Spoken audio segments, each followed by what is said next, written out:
Hey, what's up, everybody? This is Mumia Obsidian Ali.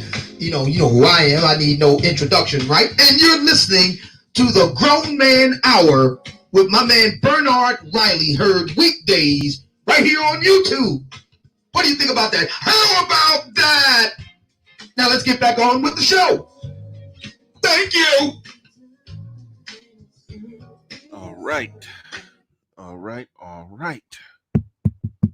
right, yeah, we on the air. So what's up? What's going on, everybody? Back once again. Let's get this thing started. Still getting everything set up here. I'd like to thank everybody who made it in here today. Going to be joined shortly by Obsidian, because this one was his idea. You see the title, it says, who is responsible for the existence of the select fuckboys? And this stems from what I believe a conversation that took place on a breakdown, or the breakdown, a woman's perspective on the Black manosphere. I mean, I added that last part. But yeah. The breakdown, a woman's rebuttal to the Black manosphere. I'm just trying to accurately name the show. I'm fucking with them. But yeah, that's what's going on here. I didn't really listen to it the other day. Obsidian emailed me and he said a lot of people had a problem with his take on the existence of, or who's responsible for the existence of, the select fuckboys. And I think a lot of people disagreed with him, because I did see a part where he was saying something that I'll kind of save it for him when he shows up. So I'm not even going to tease out exactly what his argument was and what people supposedly had a problem with. I'll try to keep it fresh so those of you who haven't heard it can hear it fresh from the horse's mouth. So we'll keep that part of it fresh. But without further ado, the Early Bird Squad, those that made it in bright and early, he dropped some comments before we really even got going here. Got a salute and shout out to all of you. My man, Third Ward Colombian, made it in bright and early with the first comment. Salute to you, NEU. In the building, Rando Calrissian. That's a funny name. The Mac the Trucker in the building. Sam I Am. Paul G. Excalibur. Eamon Perry. What's up to all of you brothers? Who else we got in here? Don Calypso in the building. Washed Gamer Channel in the building. And I am moving very slow through the list. I am sleepy, but it has nothing to do with how fast I'm reading through this list. Soul Provider, Bang Bang, Titan TV, Kenny Conjo, my man Complex Design in the building, Titan TV, D-Rock Den, Mr. Bowtie. He says almost at 100% like to watch ratio. Oh, that's good. That's good. Go figure that one. I bet it ain't like that now. At the moment that he said that, it was 9:18. It's now 9:20. I guarantee it's not like that now. But I don't got the YouTube feed up. I'm about to pull it up pretty soon. But let's see who else. Terrence B, D-Rock Den. I already mentioned D-Rock Den. So he got 2 shout-outs. D. Anderson, Sugar G, Golden Eagle, Mr. Negative Man, Tony Allen, and we're going to wrap it up right there, even though there's some others. See Darth Patzer, Harry Allen down there in the building. Salute to Harry Allen. And we're going to wrap it up right there. Salute to Jesse. Wrap it up right there with the first super chat that came through bright and early. You know, I always appreciate that. Those who support the show financially, I keep the wheels turning around here. I appreciate that. Eamon Perry says, women create them because they try to force a relationship. Knowing those men don't want a relationship, then get mad when they leave them. It sounds like you're saying women trying to flip a cat into a dad, trying to turn a manhole into a husband is essentially what's creating the fuckboy or the label of fuckboy. Because the guy who was just honest and just trying to get some ass, I don't know if we will just explicitly call that a fuckboy. Because, I mean, not really being a fuckboy if it's just an arrangement between two consenting adults. But if one of those consenting adults starts pushing for more than just a fuck buddy arrangement, then that person who walks off like, nah, that ain't what I want. You can get the hell on with that. That ain't what we talked about at the start. I never implied that this was leaning towards a relationship. To him, she's a fuck. To her, he's a fuck boy. See how that works? But is he really? So that's something that may get put on the table here today.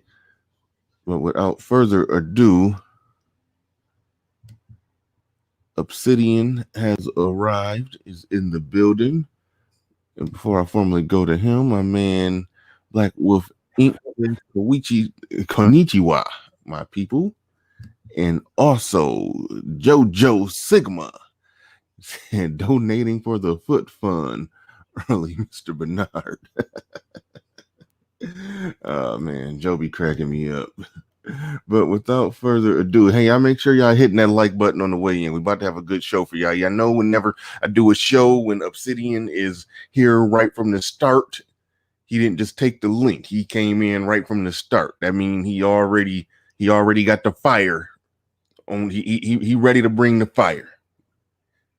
You know, so you know this is about to be a good one. So hit that like button, get this thing going. And without further ado, Mumia Obsidian Ali, what's going on?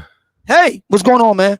Another day at the office. Let's get it going. Let's get it going. Let's get it. I'm glad that. By the way, check your email, man. I sent you that information about the bike. Oh yeah, thank you. And I just this morning found out where I'm gonna get some other exercise equipment from for pretty cheap. So yeah, some. You looking to get free weights or what do you? No, it's a press machine where you could do the fly and you could do the military press stuff. Like a bench press, and it's like 3 different things you could do on that. So yeah, I found it. That sounds good. Yeah, so yeah, that'll get my upper body back right because I'm getting a little flabby on this quarantine. So yeah, I can get my upper body right, and then if I do this exercise bike thing, that'll do my cardio because I don't get hit in the neighborhood trying to go walking or jogging, all of that. Man, I ain't too crazy about that right now. Yeah. A lot of people have opened up a lot of the states. President Trump has given, authority to the individual states as to, when they should reopen their, individual states and cities and whatnot. And, of course, people don't know how to act over the Memorial Day weekend, and there's out there on Lake Ozark, cutting the fool. Then come to find out that everybody had to be in quarantine. So I'm not going out there, and I think this is a very important point. Before we get everything underway, to kind of do a little PSA here for the brothers. Listen, fellas, this is nothing to play around with. The Corona has hit black folks the worst. Black men, especially. You don't want to take any chances with this thing. There's no cure. There's no reliable treatment. So, don't mess around with this. Right. I don't want to see anybody get hurt. If you don't have to be out, don't. Now, if you got to do it, social distance, protective gear, mask, gloves, constant, hygiene, boost your immune system. That means, vitamins and whatnot, eating good. Try to cut back on, smoking, drinking. Try to cut that back because that depletes your immune system. Stuff like that. Of course, intimate partner contact. We black folks, we got to talk about the sex, right? So, no strange. Now, I know that's going to be hard for a lot of brothers. but you can't be indulging in the strange right about now. Humping strange women, nah, did it. Yeah, I was happy to find out when I was listening to your show yesterday that Platinum Elite is still alive. I thought that he wouldn't have made it this far. I thought that would have been out chopping holes and mopping floors. He said it. He said that he had told me that last time we talked. Now I guess this was a couple weeks ago.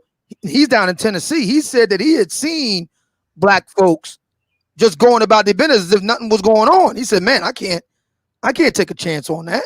You fuck around and get this thing," because he said that the hospitals was overflowing the capacity, even the charity hospitals. So if you get sick, he was saying if you get sick, there's no guarantee you're going to be able to get a bed. Yeah. So he was like, "Man, fuck this. I gotta lay low." But he also said if this go on any longer, he might break. He might not be able to withstand not getting out there on.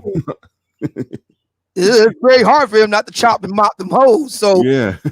So I'm glad that he's okay so far. He's okay. Yeah. I don't know how much longer he's gonna be able to hold out, but he's still with us right now. He's gonna be at risk. Soon as he have a breakdown, he got to get out there and go chasing. I mean, you got to if you ain't already got your own woman to satiate your desires with that you can vouch for. If you don't already have that, I wouldn't risk it, because on a serious tip, they've discovered, and to be fair, this is both sexes, they've discovered the Rona in vaginal secretions and seminal secretions. Mm-hmm. They've also discovered the Rona in fecal matter. Yeah. So in other words, it can possibly be transmitted, and I would go so far as to say most likely transmitted, not just, in terms of breathing the air around somebody, they coughing or whatever, but also when you bumping bellies, exchanging bodily fluids, you could contract it or pass it off that way. And remember, fellas, you still got a lot of asymptomatic carriers. These are people that got the Rona. They got, they're not infected, they're not sick, but they're carrying the virus, which means they could pass it off to you. So you could be hitting you can be hitting the broad strange from the back. She don't have it, she's asymptomatic, but she could pass it off to you. Yeah, that's the thing. That is a thing that's out there, something that we got to watch out for, that we got to be mindful about. But so we got that aspect. So my thing is, and we really don't know enough to be able to reliably fight this thing. It's too early on, man. It's only been a couple months. No way even the best scientific minds on planet Earth can't get their arms around that thing in less than 90 days, man. You're not going to be able to do it. The only thing you can do right now is protect yourself. If you don't have to be out, don't. If you don't have to go out, don't do it. Social distancing. I insist on 10 feet. I can't have nobody rolling up on me on more than 10 feet. And I carry a big stick. You come closer than 10 feet, I'm swinging. So, my cane is like about a yard long. I'm swinging. You come closer than 10 feet, I'm swinging. All right. I don't know why that's funny. I can just see it. Because you know what, that happens where I don't know how much you've been getting out. And we're going to get on the topic, people. Just give us a second. It's good because everybody filing in here. We got 119 people that made it in already. Only 56 likes. So let's do something with those likes. But a lot of people are doing good with the social distancing. Like when you got to go grab some things and you're in a particular spot, somebody who needs to get in that same spot, they will step back and wait, and I'm obviously doing the same thing. But then there's always that one person, that one just itchy looking motherfucker, just come by, just bumping, how sometimes when it's tight, all that, yo, man, you got to back up off me, man. Yeah. See, I got a cane. See, I got a legitimate excuse to carry some act right. I got a legitimate excuse to it, because I can always play it off, because I'm technically disabled, so I can just lip a little bit to give it a little extra effect and say, okay, well, he can't eat again. But that gives me a legitimate excuse to carry some whoop ass. So dudes get too close up on me. I'm like, yo, man, I just lift up the cane. And they back up, dude. It's funny because I have specially made canes. that are weapons. You know, I have like guys around the country who make my stuff custom, and they're weapons. So they're not just, you know, they ain't the, you know, the old fart canes you get at the Walmart or Walgreens or something. These are actual weapons, but they just look like a cane. And so, and I know how to use them. So dudes see it and they look at that and look at me and they be like, yeah, let me back up off of them. Let me just give them some space. You know? It's funny that you say that about the canes. I watched a movie on Netflix, The Irishman. Yeah. It's with Robert De Niro, Al Pacino, Joe Pesci, Martin Scorsese directed, all-star cast, you know, old mob movie. It was one of those small, it was a small part of the movie, but it made me think about you. When one of the characters, I'm not gonna give too much away from the movie for those who haven't seen it, but one of the characters, I guess after a lifetime of busting people up with baseball bats and throwing bodies in trunks or dumping them over the bridge, he, you know, developed a bad back, and now he's older and he's in prison now, and he was like, I need a cane, you know, and he said, but prison, because I remember you always say you're allowed to carry your big stick everywhere. But it was funny. I thought about you. He said prison is the one place to where if you need a cane, you just gotta suffer. You just gotta tough it out. Yeah, because they can't give him a cane in prison. And I was like, So I was like, I gotta tell that to Obsidian. That's the one place you won't be able to bring your cane if you fuck around and get locked up. No, you just gotta tough it out. But yeah, he said he definitely medically needed a cane, but they couldn't give him one. They give a baseball bat, a regulation baseball bat, weighs about just a little over a pound, and so do my canes. I make sure that my canes weigh about the same as a baseball bat.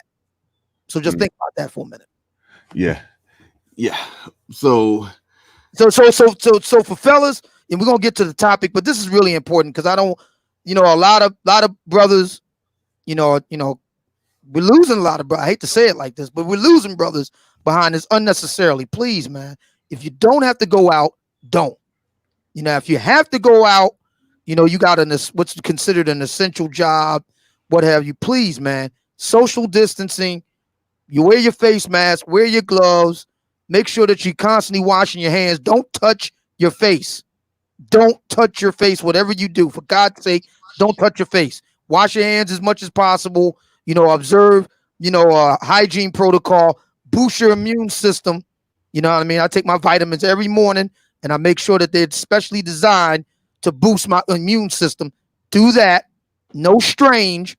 You're going to have to let, you know, humping the strange females go for a minute. And also, you want to make sure you get all your supplies because there is a second wave coming. There will be a second wave this fall, right in line with the flu season. So a lot of people think, oh, it's hot now. You know, black folks. Oh, it's hot. I can go outside now. No, you got to take this time to stock up on all your supplies, bros, because there will be a second wave and you won't be able to get toilet paper and all that again.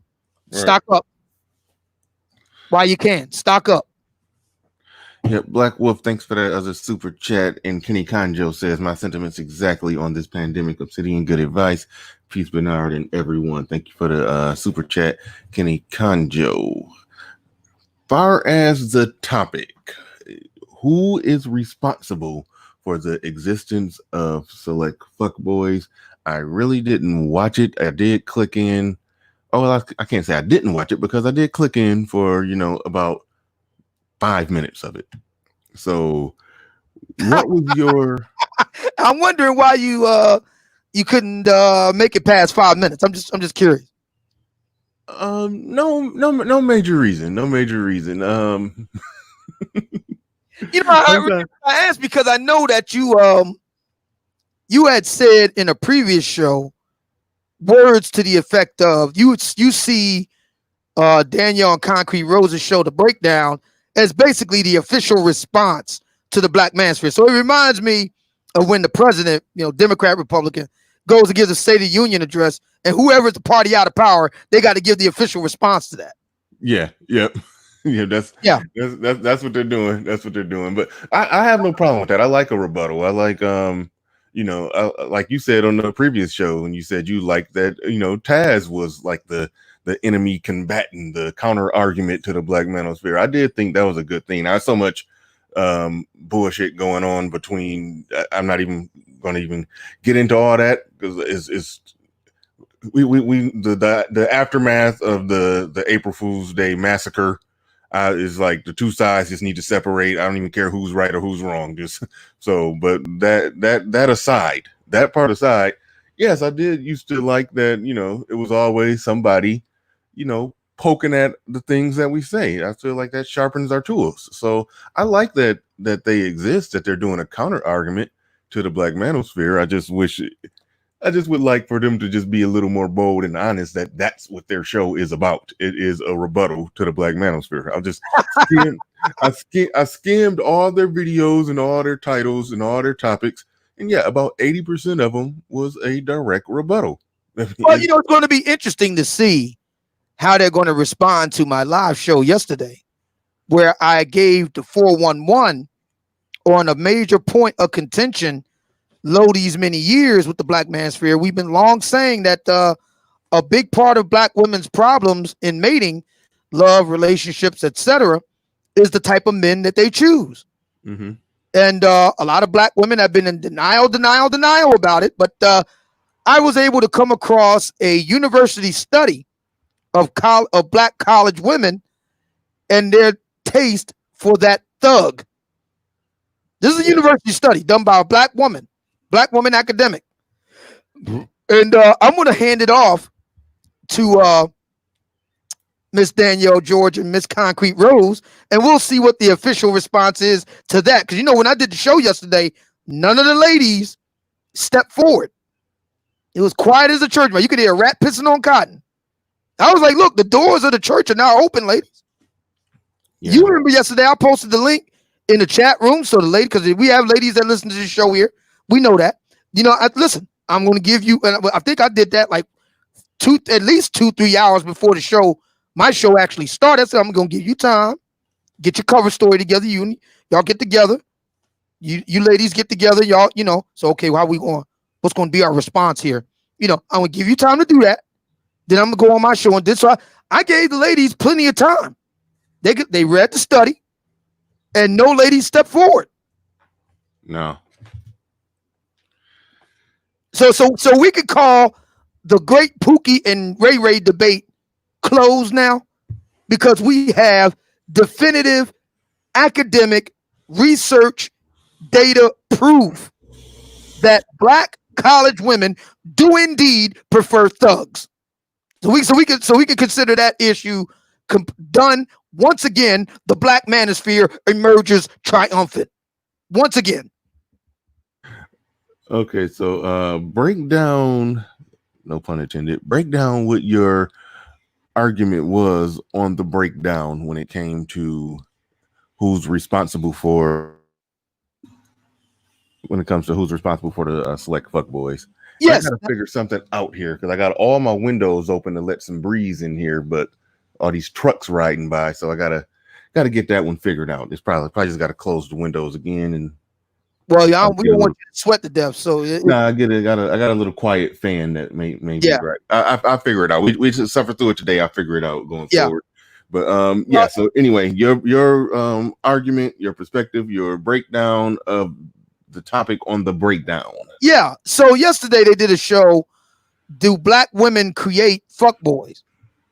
And I thought it was an interesting question because we recently did a show where the question on the table was whether casual sex was a good thing or not for Black women.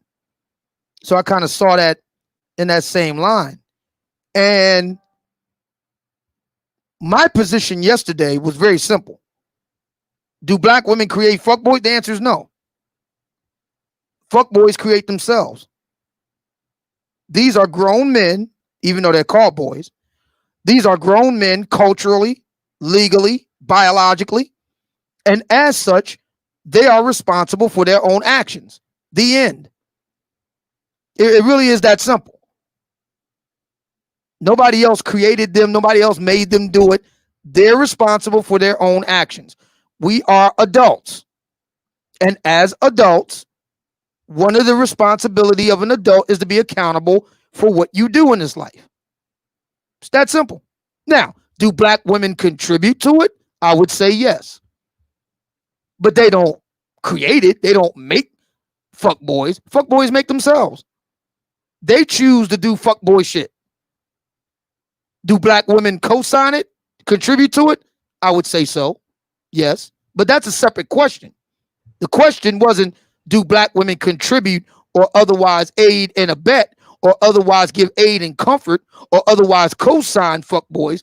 The question is, do they create fuckboys? The answer is no. Black fuckboys create themselves. They are adults. We are adults. As adults, we are responsible for our own actions. One of the great things about being an American is that you have self-government. And that extends down to the micro level, meaning you. You are required to govern yourself. And if you are unable to govern yourself, we have places like prison. We just talked about that with the Irishman.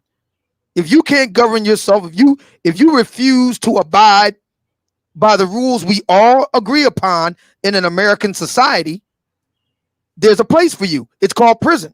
Or another place for you called the sanitarium, the crazy house. The asylum. These are places where people who cannot abide by the rules, we put them in those places.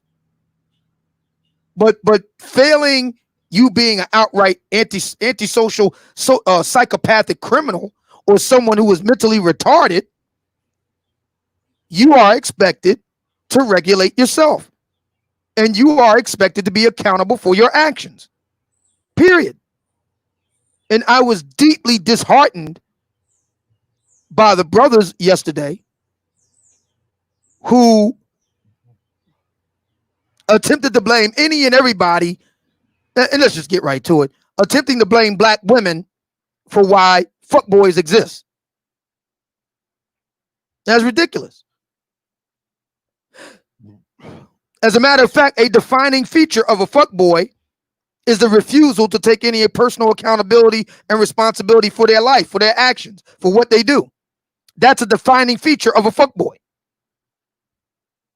So I was deeply disheartened by what I heard from the brothers yesterday over on Danielle George's and Concrete Rose's channel. I was the only brother that just came right down the line, straight down the center of the plate with it. No, black women don't create fuckboys. Fuckboys create themselves. They're responsible for their actions as adults, just like we all are. And it's really bothersome to me in black American society now, where everything that we do is never our own fault. It's always, it's slavery, it's history of racism, white supremacy, it's rap music, it's the GMOs and food. I mean, it's always something, man. Instead of just taking personal responsibility. We just got finished talking about the Rona. And, it's our responsibility as black men to care for our own bodies. Right. It really is that simple, man. It's your responsibility to care for your own health and safety. That's it. Now, can the government help? Yes, they can. They should. It would be a good thing. But ultimately, it's your responsibility. We, the people. All right. Something that we should have did right from the start. Because I remember you read off the definition of fuckboy on your show. And it was a pretty intense definition. You dug up a lot. I don't know if all that was right in the same place, but there were a lot of attributes for fuckboy. And then you obviously select fuckboy, you take select, a term that we're pretty familiar with. Select is you combine those two terms and then got select fuckboy. So if you can pull up the definition of fuckboy. I want to get that on the table because I know there's some people, I can kind of tell from the comments that there's some people who are probably confused in thinking that a fuckboy is more or less defined as a guy who's And the definition is a little more intense than that.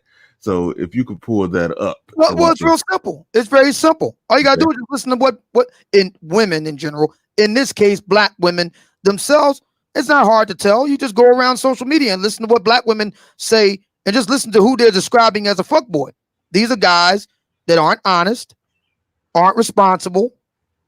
You know, you know, I mean, it really starts right there. They're not honest and responsible. I mean, the number one thing is that a lot of these guys, we talked about this yesterday with Alan Roger Curry, and I said I'm very glad to have been the individual to introduce him to the black manosphere, because I needed somebody like Alan to get this issue off the table. The number one thing black women say, insofar as dating and mating is concerned with black men, is that they lie and cheat. Okay. We're going to address that. So what I did was bring in Alan Roger Curry. Mode 1. That issue has been addressed.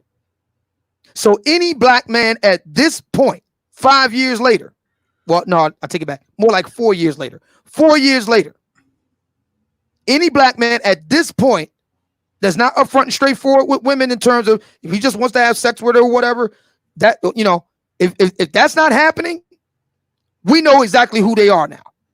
We can make a clear distinction between the guys who are upfront and straightforward and honest and the guys who are not. That puts it back on the ladies, because now we can say with confidence, because we can point to her brother in Alan Roger Curry. He ain't a white guy. He's a black guy. And this is what he does for a living, teaching guys to be upfront and straightforward. Now we can say to the ladies, hang on now, that's not all black men, because clearly there are black men who are upfront and straightforward. So when you're talking about black men at this and black men, no, what you mean is them select fuck boys over there that you're dealing with ain't shit, because the guys over here are upfront and straightforward. The Mac the Trucker, thank you for that cash app. He says Obsidian with the Marvel Daredevil Kane. Let's get and who else we got in here? Somebody else.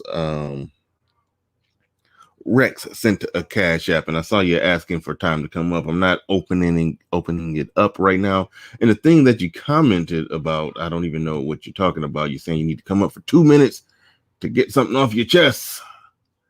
Nah, not doing that right now. And you're talking kind of reckless because I have no idea. Do you know who Tom S is? No. Okay, yeah. So he's talking about somebody I don't know who's apparently a bitch. It's a topic tomorrow. He won't come up. Sent a cash app. Trying to no. I appreciate the cash app, but he's talking about. Yeah, I have no idea either. So somebody in the chat room is asking me, am I familiar with the rapper Future? Yes, I am.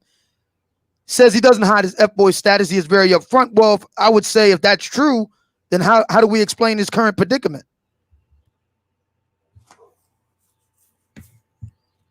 If the argument is that Future is upfront about his being a fuckboy, how do we explain his current predicament?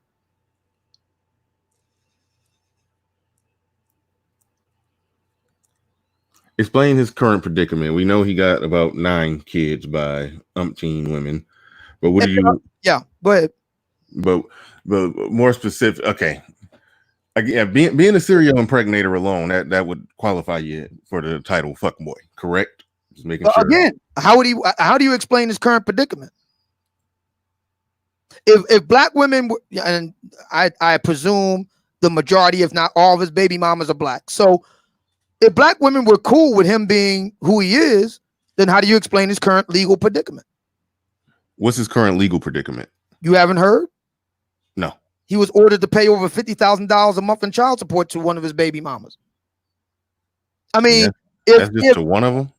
Right. Mm-hmm. So if it requires legal intervention by the courts at the point of a gun to adjudicate matters that happen in the bedroom, I mean, that don't sound like a straight shooting guy to me. And that suggests to me that clearly the lady in question had a different understanding of future than we're coming at it with. Well, no, I gotta give some pushback for that. Even though I don't cape for no serial impregnator. You're a reckless dude if you got that many kids spread out in that many households. It's no way you could say that you're actively, effectively raising those kids. So in that sense, I don't cape for any serial impregnator. But he could have been financially doing right by that kid. She's simply probably talked to a lawyer, and the lawyer ran the numbers and said, based off what Future made, you can get more than whatever he's currently getting. So is there any evidence? Fair enough. So is there any evidence that he's been a great dad with all the other children? Is there any evidence that we can all point to? I don't know. No. Maybe it exists. I'm just asking the question. No evidence. And like I always say, if you got that many kids, at best you can be a uncle dad. But when you got the money that he got, you could be a really good uncle dad that sends a lot of money, but it's still some reckless shit though. And I haven't been in a situation like that myself personally, but I know a little bit about how our American legal system works. Your actions in public as a citizen are taken into account in these matters, are they not? Say that again. Your actions, in other words, in Future's case, if indeed it could be publicly verified that he's a wonderful father with regard to all his other children, I would think that would be taken into account, would it not? No, they would just run the numbers on what she can get, and if it mathematically adds up that she can get X number of dollars, she's going to file the paperwork so she can get X number of dollars. Hold on, let me explain it like this. He could have been giving that woman $20,000 a month, but if she talked to a lawyer and the lawyer ran the numbers and said, you actually can get 50, she's going to go down there and get 50, even though he was already doing his part. So that just the mere fact that he's in court, I can't say that makes him, that's what defines him as a bad person. But if somebody has 9 kids by 9 different women, yeah, I can't stand by that. But I'm not going to just say the mere fact that he's going through legal problems that causes it. Right. So my position on the money itself is I just shrug. That's the price you pay for that kind of lifestyle. In his case, it cost him over $50,000 a month. Yeah. I mean, it is what it is. I mean, look, I'm not going to share the tear light a candle for somebody who's put them, like, if you got 9 kids by 9 different women, you put yourself in that situation. So the guys in the chat room are talking about it's the women's. No, man, you're an adult. You are responsible for what you do. You cheat on your wife, you're a piece of shit. Let me say that again. You cheat on your wife, you're a piece of shit.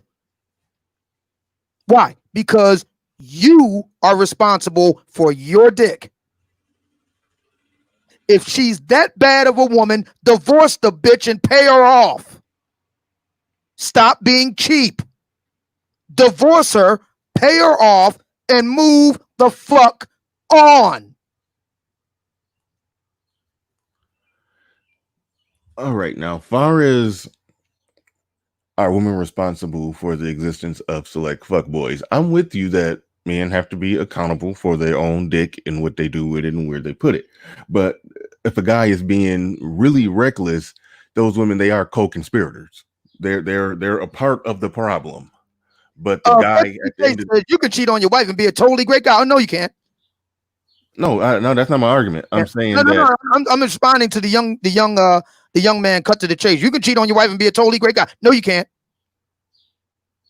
No, you can't. If you was a totally great guy, you would do the right thing and divorce your wife, pay her. That's right, you pay. There's a fee for that. That's breach of contract. You pay, and then you move on with your life. That's what you do. I don't know if Edward is responding to what you just said right there. I think he's responded to something else. He says, nobody's disagreeing with that, Obsidian. Stop giving these women passes for being attracted to fuckboys. I agree with Ed. It's not about women. It's about your actions. Stop trying to pass the buck. You are responsible for what you do. The end.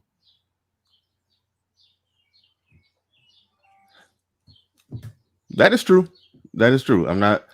I can't deny that because I'm about personal responsibility, personal accountability. If the show was titled different, then we can go down that route in the part that women play in it. But it is who's responsible for the existence of select fuck boys. Even though I gotta back up. Even with that title, you still can put some blame on both of them, but I'm all for the guy being responsible for his own dick and his own decisions. See the trick bag that we end up in if we don't take a stand on that one is now women, when the coin is flipped around on them, they could try to bring up every societal pressure or everything, every reason, every excuse as to why they're doing what they're doing. Thank you. And that's exactly one of the reasons why I take the position that I do. Because if we go ahead and waffle on it, black women waffle on it, and we just keep going back and forth, we're just waffling on this shit. Somebody's got to stop it. Might as well be us. Based off Ty City's super chat there, do you co-sign the $58K per month? Whether I co-sign it or not is irrelevant. I mean, that's just the price that Future has to pay. I mean, he's not a victim. He's a volunteer. It's a wonder he didn't get caught up before this. I mean, how many kids he's got? Damn near 10 of them. That can't be the only one that he has to pay child support for. That would be a miracle. To the tune of over 50 grand a month. Yeah, but is that just going to one of the mothers? If we understand, right. So that means the other one's got a shot at 50K as well, or ballpark. Oh well. Yeah, that's fucked up. That's too much. But oh well. Yeah, I can't. I'm not going to defend him, just like I ain't going to defend Tiger Woods. Oh well. But where I'm at with it, I don't defend somebody's messed up actions, but I could look at the way the system is set up and say, that's if brothers really care about the system, they will be actually doing something about it instead of whining and bitching and moaning. No, yep, I hear you on that. If you really cared about the system, you be doing something about it. You don't. You just want to be able to fuck and just fuck and just fuck, and that's that. Doesn't work like that, man. Women don't want casual sex. Don't you guys get it? If black women were really cool with just sucking and fucking, we wouldn't be having this conversation right now. If black women were just cool with just sucking and fucking, they wouldn't spend $100 billion on the black love business. It wouldn't exist. Caesar D1 says, Obsidian, will we hear the promotional rollout for the daily or weekly show starring the old man and the breakdown from a woman's perspective? I don't know if they pay me. Did they pay me? That's something else brothers got to get right, man. This is about business. And also, you're not going to mouthpiece your way into making reforms or into getting business done. Business is operated on dollars. That's how it works. And black men could be as mad as they want. The bottom line is black women spend money. Black women organize. Black women get their acts together and get their butts in gear. Don't like it? Out-organize them. Out-hustle them. Outspend them. That's how you get things done, gentlemen. Not sitting around in the make-believe barbershop talking shit trying to solve the world problems. All right, Nick Penn says, imagine his baby mom sending him $53K worth of condoms to his doorstep as a prank. That would be funny. Now, they breaking out the pitchforks, the torches, the lanterns on you, Obsidian. So I gotta open it up. You gotta face this firing squad that you getting all riled up. Come on, man. What are you talking about? They it's them against me. Who they got? You got to face this firing squad. I'm about to open it up. That's Ty City says, no matter what, 58K is too much. I can agree with that. I don't cape for reckless dudes, but I mean that's an astronomical number for one child. It is. Depends on how much he makes. I can understand that. I don't know what his net worth is and how much he's pulling in, but I have to suspect it's quite a bit. The brother Low Key V says, oh, now this nigga high and mighty, but he been talking BFF for 5 years. Won't keep on talking about BFF. See, your problem is that BFF is somehow supposed to excuse the existence of dudes who ain't shit. No. Dudes who ain't shit are dudes who ain't shit in their own right. That can be judged and weighed on its own merits. Mr. Shane Vicious says Johnny Appleseeds get what they deserve. That may indeed be, but that's not the question here. The question isn't whether black women deserve to get select fuckboys. The question is who is responsible for their existence. The answer is themselves.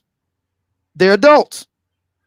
Stephen Price, thank you for the super chat. Okay, we're getting a full clip coming in here right now. By the way, if you got something that you really want to say and it's really bad, you know what to do. Cash app it, super chat it. That's how this rolls, man. You know the drill by now. If you really want to vent your spleen really bad, something fierce, you know what to do. What's up, y'all? Super chat. What's happening, Ed? What's up, happening, everybody? Ed? So, I could go on into a long soliloquy about why I disagree with that. But you know what? Fuck that. This is get straight to the point at work. So, Obsidian, do you support a law being passed that would say that if you're not upfront and straightforward with a female, that you essentially raped her? No. Okay, then. So what are we talking about? We're talking about being responsible as an adult. Okay, so since when did being responsible as a adult became a requirement for a woman to be sexually attracted to? I never said it was. So you make it sound like, dudes that are irresponsible fuckboys are going to stop being irresponsible fuckboys. I never said anything of the sort. So what are we talking about then? We're talking about who is responsible for their existence. Answer themselves. We are all adults. Okay, that's fine. What are we gonna do to stop that? That's not the question. The question is, what are we going to do to stop the existence of select fuckboys? The question is, who is responsible for their existence? Answer themselves. So this is where you have to look at it from a micro and macro situation. Technically, you can make anything in the world a micro situation. You could say anything that anybody does ultimately is their choice. You can say that about damn near anything, any area of activity. But there's this other thing called macro. They call it macroeconomics, but macro that allows for other conditions to justify, not so much just justify, but to create indirect, situations. These are like the situations that indirectly creates certain things that allows them to grow. For instance, we know that in unclean environments, bacteria is going to grow. We know that in clean environments, bacteria is less likely to grow. We're dealing with the same thing when it comes to COVID-19, when it comes to the ability for that to spread with people making individual decisions and how that kind of bad ones compounds. The point is for themselves and being the point. Yeah, but most doesn't that sound most dudes, but most dudes, doesn't that sound familiar, Edward? What? You got black people who are refusing, and I'm talking about black men. I ain't talking about black women. If you got listen, who are refusing to social distance, refusing to wear face masks, refusing to wear gloves, refusing to take care of their own bodies by boosting their immune system, not engaging in reckless sexual behavior at this time with strange pussy. If they're doing all of that, they're showing you they're irresponsible and don't give a shit about themselves, anybody else. And black men are the first men to tell you, nigga, I don't give a fuck. What the fuck are you gonna do about it? Because at the end of the day, once dudes operate like that, because what they're essentially saying is the society ain't gonna make them do shit because they're past that. So whether it's the local society or the greater society. Edward, we lost you for a second. Uh-oh. Ed, come back. Well, we figure out what you don't gotta go through this. Hold on, you don't gotta go through this dance to convince a black dude. Ed, you keep dropping out. You keep dropping black out. Men I'm borging out. Yeah, you like just going, you flatlining, ain't even Borging. It's just like stopping and pausing for 5 seconds and then coming back. So if you could do something to try to change or figure that out or fix that, go ahead. I'm gonna read this super chat while you try to, I don't know, wiggle your cord around or something. I don't know. But CZG says this show might be the funeral for BFF. Is the great O-Man, the senior statesman of the Black Manosphere, pivoting yesterday, darts at SYSBM, today caping for the gynocracy. Oh, BS. There's no funeral for the black female fuckery. Y'all call black women for on their irresponsibility too. You just mad because I ain't doing it on them, and instead I'm putting the focus on. And why are you guys going to the mat for fuckboys? That's the thing that gets me. I'm not going to go to the mat for these dudes. Who is going to the mat for fuckboys? Are you serious? Like, yeah, I'm dead. Like who's going to Mac for fuckboys? I mean, they exist just like black criminals exist. Yeah, and I'm not going to go into the mat for criminals either. Lock their ass the fuck up. Exactly. But what? So what are you saying should happen to fuckboys? What should happen to fuckboy? Well, black men can. Because all you're saying is just stop being a fuckboy. Black men can, since you want to know, black men can start by separating themselves from them, shunning them. Black men already do. Out with them.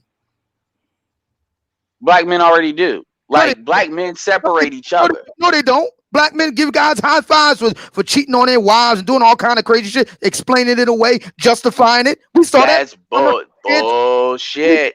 Not like women do. I'll let Alan and the others talk on that. We saw it last summer with Antoine Fuqua. We saw it then. Case in point. No, dudes just said they understand.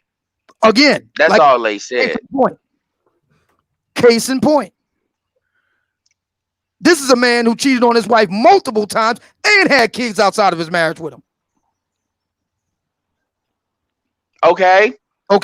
I mean, so yeah, there were black men that shunned them. Did that rise up to the maximum of social media? So what do you want us to do? Kill them? Who did it? Who? Give me who it was famous? You said they were black men who shunned them. Okay, name them. So I need a YouTube video. I need a YouTube video to put it on record or anybody somebody shunned them. Okay. Well, we just had guys in the chat basically saying that just because a guy cheats doesn't mean he's not a good man. And we also had breakdown.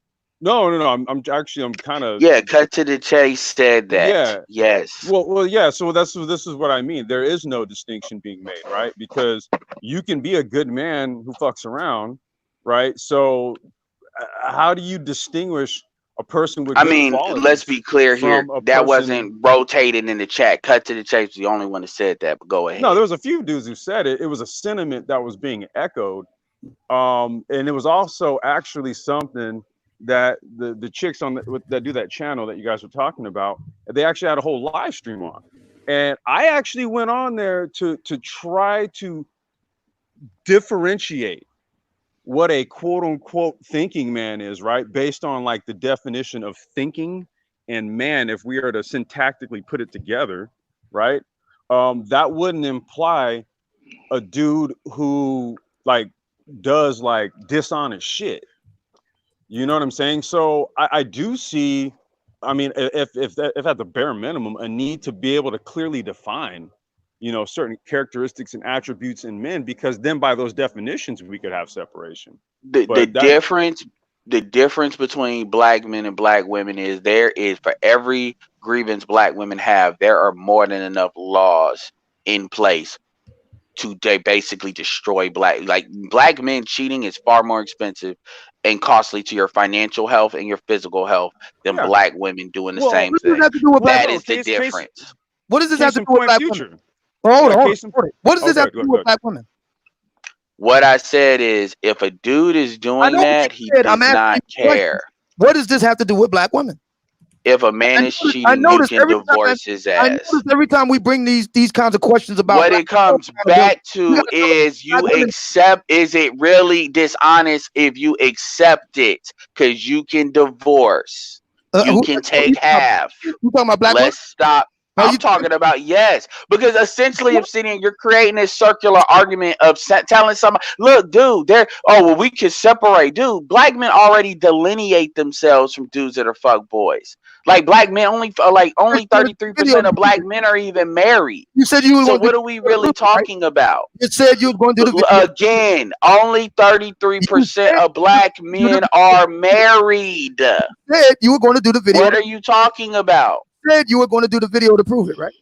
I only this is anecdotal evidence anyway. Only because the shit that you saying is anecdotal evidence. Only 33% of black men are married. So a lot of black women think black men are fuck boys. Look, a lot of black women think black men are fuck boys for holding out. So they put all womanizers in that category, whether they're honest or not honest. No. I've heard that argument. No. These niggas don't get married. No.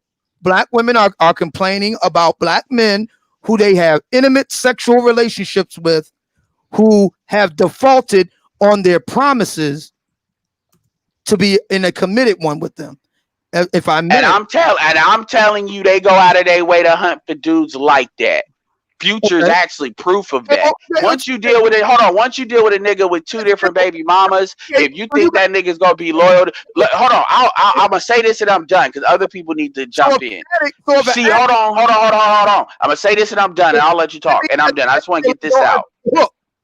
Sierra, hold on, I'm not blaming nobody, but what I am saying is this: Sierra got with Future, knowing he already had 3 baby mamas before him, thinking he was gonna be loyal. At that point, you pretty much making an argument for Sharia law, because what you're essentially saying, if an addict goes looking for a drug dealer and finds them, therefore, it's not really the drug dealer's fault, it's the addict's fault. Why you got to go looking for a drug dealer? It's 50%. Yes. Is 50%. I mean, I personally am more for harsher laws on drug dealers than drug offenders as far as people that possession. But most black men that are in jail are for dudes that possess drugs versus sell them. That's a fact. But the thing is, though, when it comes back to it, you are essentially saying that women are not responsible for their own actions. I'm saying no such. That's essentially what you're saying. I'm saying no such thing at all. I'm saying because they are together. You can't separate them like that. I'm saying fuck boys make themselves. Okay, and dudes make a decision to be a fuck boy. They make a decision to be a fuck boy because that is close. It's better to be a fuck boy than to be a nice guy if you're trying to get a pussy. If you tell me which one's more likely to get you a pussy, an honest good man or a fuck boy, I'm gonna tell you the shorter line is a fuck boy. Okay, Alan, and that's not even just black, Alan, by would the way. You consider your older brother to be an honest good man, Alan? My older brother, yes. He's married, right? Yes. Is it reasonable to assume that he's having sex at least sometime? Of course. What do you say to that, Alan? Edward? That's an honorable man getting laid.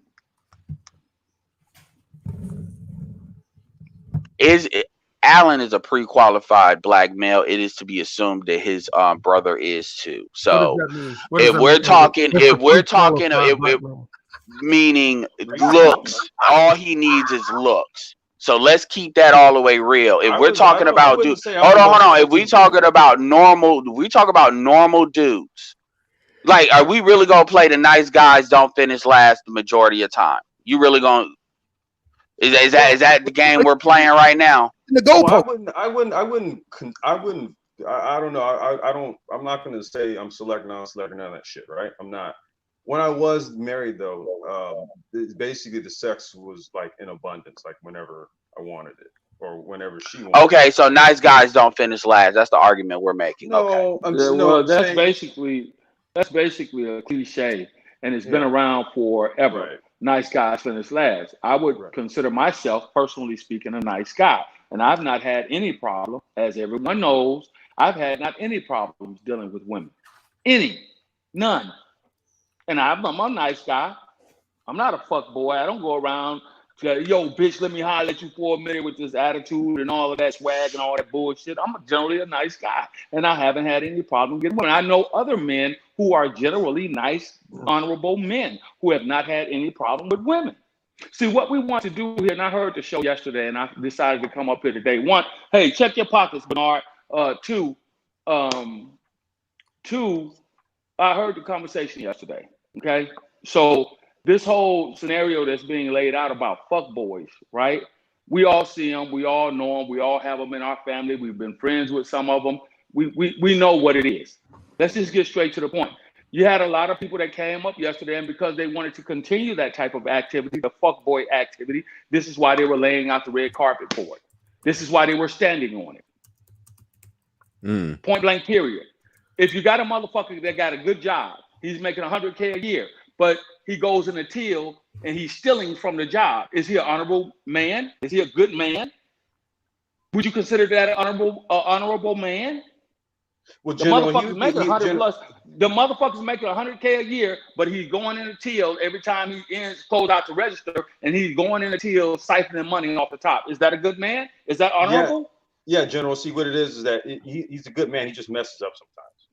No. And we're really gonna equate. So we're gonna equate stealing.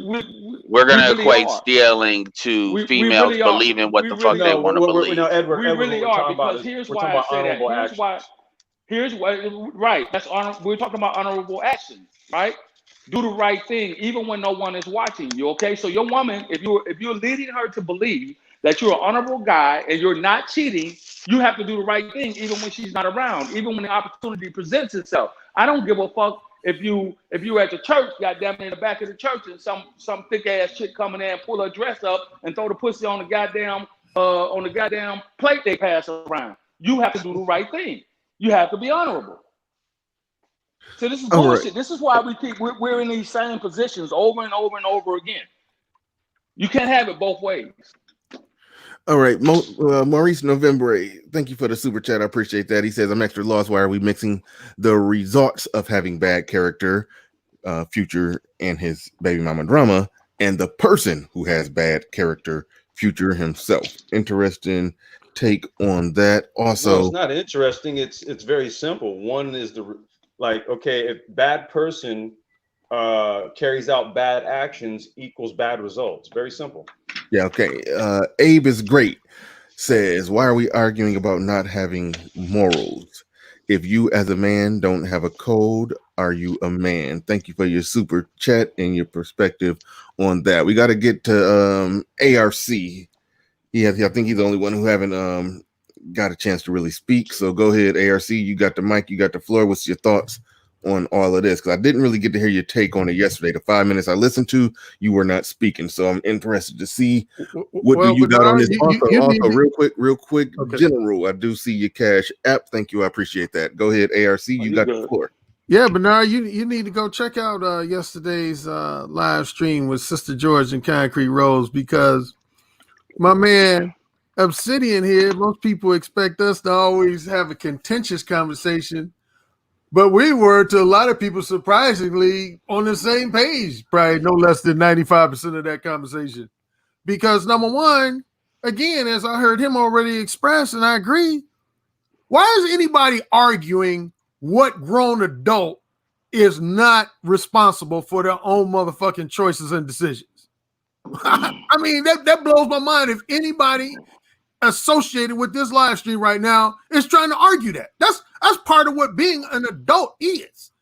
See, when you're a pre-adult, you can shift the blame for a lot of your bad choices and bad decision makings on mommy and daddy. You can say, I'm a child, or I'm a preteen, I'm a teenager. I didn't know any better. But once you become 18, and for damn sure, once you become 21, you can't be shifting the blame for your choices and decisions on your behavior to somebody else. So a fuckboy is always responsible for his own behavior. Just like a woman who's full of, as most men call, fuckery, is responsible for her own behavior. I'm sure no man in the chat room would want somebody to say that black men create fucked up black women. Hey, hold on, ARC, I'm gonna throw it right back to you.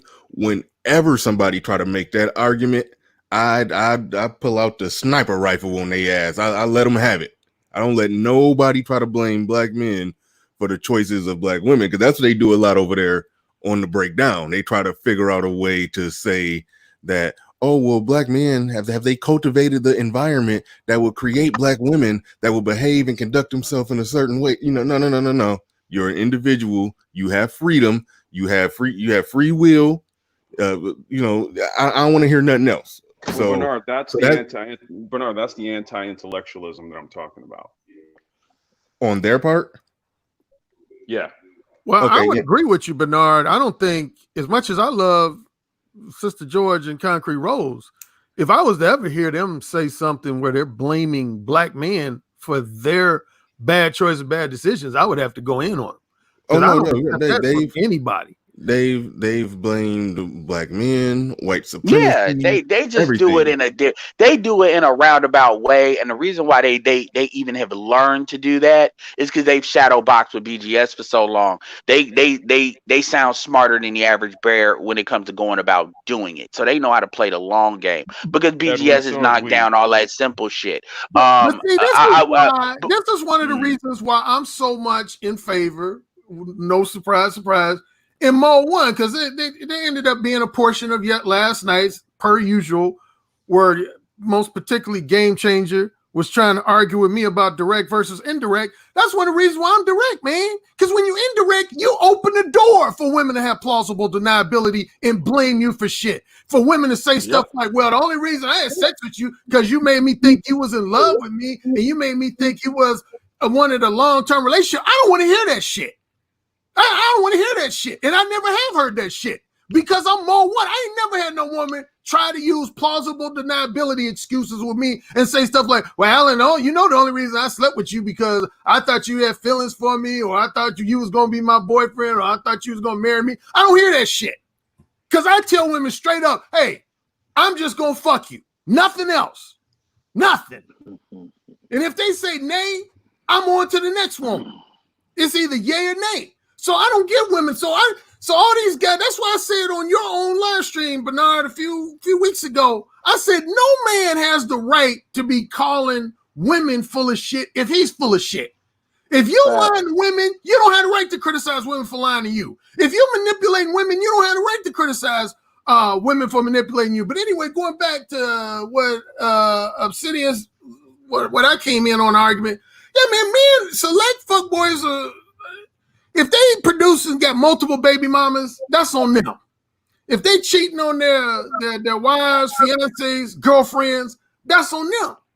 And it's the same with a woman. I mean, so I don't even see the argument. Women, now what I did say, and I think Obsidian said the same thing yesterday, I will say that many times members of the opposite sex can contribute, or you could say reward, bad behavior. That you just said it, but go ahead. I think a lot of women many times will reward the bad behavior of fuckboys, just like a lot of men will reward the behavior of a lot of women with low character and integrity. So that I would generally agree. But as far as when you use the word create, I would never say that black women created fuckboys. No, I would vehemently disagree with that. Okay, so then we're just arguing over terminology because I'm talking about rewarding it, basically. Because it's the same thing when dudes, like you just said it before, when you said, dudes not quote unquote being mode 1, leave it for women plausible deniability. So if a dude complains about unacculturated prostitution, aka taking a woman out on multiple dates, spending money and assuming an outcome, which he has to be in some delusion to actually believe that anyway, and then gets mad and say, well, all these women are gold diggers. No, the reality is you never distilled what you really wanted and assumed she was going to play this game along with you and assumed she was obligated to, which she's not. Well, you just summed up my book, Edward. Possibilities. That's literally, you could say, a summation of well, this is why I've promoted these things on my channel, because that eliminates that. And this is why when Obsidian was talking about it with I forget who the light-skinned chick was. She was talking about she don't like that because it's not, they'll say they don't like it because because they don't like depending on the dude and stuff. But what they really don't like is they don't like you putting a woman. A woman does not like you putting her in a position of what I call an up and down vote. Congress does not like to make up and down votes because now they have to be accountable for their vote. So they do all this, congressional maneuvering in order to like manipulate the situation without necessarily having to do that.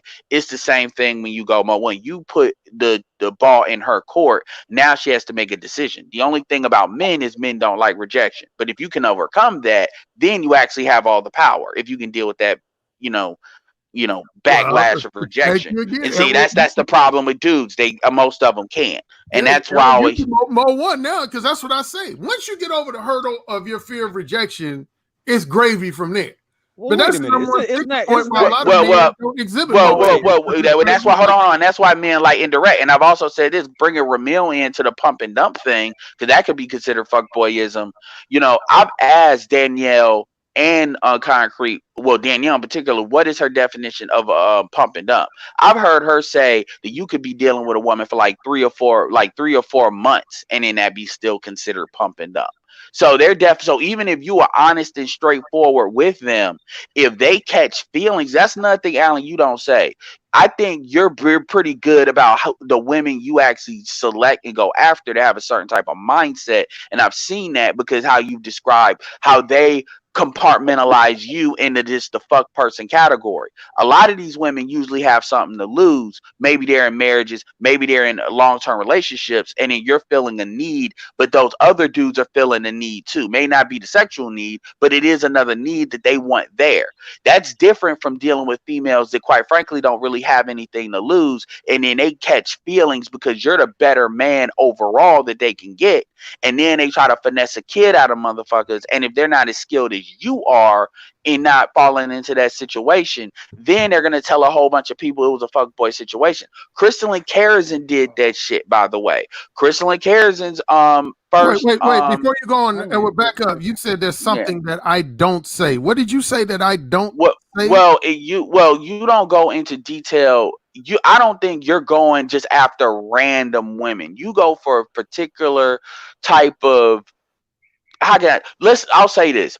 The women that you typically describe when you're talking about these relationships you used to be in strike me as women that they want to stay in the relationships that they already in. They're not trying to just completely eliminate the dudes that they're with and then get with you. You feel a sexual need for them, and this is true whether they're married or side dude situations. Yeah. Well, yeah, side dude situations, with the exception maybe 2 or 3 instances. Yeah, that's been the case.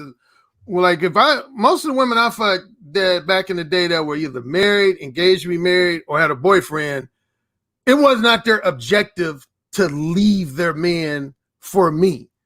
They wanted to keep their man, usually because the man they were with was a great financial provider for them, and I was usually broke and unemployed or erratically employed, or they already had children with that guy, or they loved a lot of things about his non-sexual time, attention, and companionship, and I was their designated dick. So yeah, if you're talking about side dude situation, I would all dudes ain't delineating like that. All dudes ain't delineating like that because it's a sexual access thing. So a lot of dudes get finessed, and I'm not justifying anything, but a lot of dudes get finessed, and I see other people are up. So I've said my piece, so I'm gonna hop down, but I'm gonna say this: other dudes, they're just not delineating like that necessarily. And what's happening is you'll have women that are not necessarily as on the level as the women you're talking about, that they're trying to replace their dude with another dude. So they get these delusions of grandeur. I'm going to say this and I'm done. For the most part, all this fuckboy shit is females fucking losing. They try to play the game. That's why Danielle said it when she said pricing pussy out of the game. And when they lose, they coming up with this surviving this, fuck boy this. I'm not saying fuck boys don't exist. And I'm not saying, but at the end of the day, there's laws in society to control fuck boyism. There's nothing to control this gynocratic bullshit. It is incentivized. So to equalize the shit, if you're a fuck boy, it's the same thing with doing criminal shit. You know the risk you're taking. You know what it is. That's a choice you're making. I'm not about to be the one that's constantly in dudes' ears saying what the fuck they shouldn't be doing, because I know the society's going to handle that. That just is what it is. It's not the same thing in reverse. That's the main thing I was saying. There is a reward mechanism for fuckboyism, and it's called giving them So what you're motherfuckers saying is not pussy. enough of a female equivalent for Me Too, is what you're saying, or a male equivalent, I should say. A male. No, and quite frankly, like you said, there's a reward mechanism for fuckboyism, which is called giving them pussy. Well, There ain't the same reward mechanism for being an honorable oh, man. well, You be an honorable man because you want to be that shit. But I've said what I need to Where say. did it come from? Where did Me Too come from? Me Too came from an organizer in New York City who then passed it along to an actress in New York City, and it became a major phenomenon. My point Me is, Too. if men want a male Me Too, the onus is on men to make it a thing. Well, shit, Angry Man's on here. I'll let Yeah, I y'all was just about to speak say, on that we shit. gotta pass the mic to Angry I Man. appreciate y'all letting me have the floor. Yeah, thanks, Ed. Appreciate you coming up. Angry Man, you got the floor. You got the mic. Welcome to the show. Go ahead. You got it. What's going on, fellas? What's up, man? Hey, man. The first thing I gotta say is the general said the most ridiculous shit I ever heard in my life. He said, what if a guy makes 100K and he's stealing out of the register? That's a fucking non sequitur. Like who the hell makes 100K and steals out of a fucking register? That doesn't even make sense. Well, in fairness, Angry Man, if I may, in fairness, yeah, the general could have worded it better. I agree, but I think we all understand what he means. Guys, let's take banking, for example, or working with venture capital, hedge funds. We know what embezzlement is. And that, by the way, there is a national newsletter that tracks white collar crime across the country, and it's pretty widespread. So I think that's what the general meant. I mean, I agree with you, Angry Man. He kind of worded it bad, but I think that's what he meant: embezzlement rather than going in the till. Yeah, I see your point. Well, I mean, the thing about that, and that could turn into a whole philosophical debate about America and the way America works. I mean, embezzlement, that's part of American culture. But with this whole concept of the select fuck boy, I really don't even understand what that term means. I just like kind of came in a little while ago. What is the definition of a select fuck boy? What is that? Well, that's my own creation, and I explained it in the book. It's a kind of mashup of the fuck boy term and select term from Brown Wills. But more generally, the fuck boy is a type of guy, black women complain about in terms of these are the guys that they get sexually involved with. These guys are not honest with them in terms of what it is they want to, they give them the impression they want to be in a relationship with them and so forth. When in truth, they just want to hit it and quit it and keep it moving. That's the reason why I brought in Alan Roger Curry, because we gotta make this separation. See, I understand where Ed and other guys are coming from. They're saying, what about what black women do? I get that. See, my position is, as long as black women are allowed to kind of lump all black men in together, right?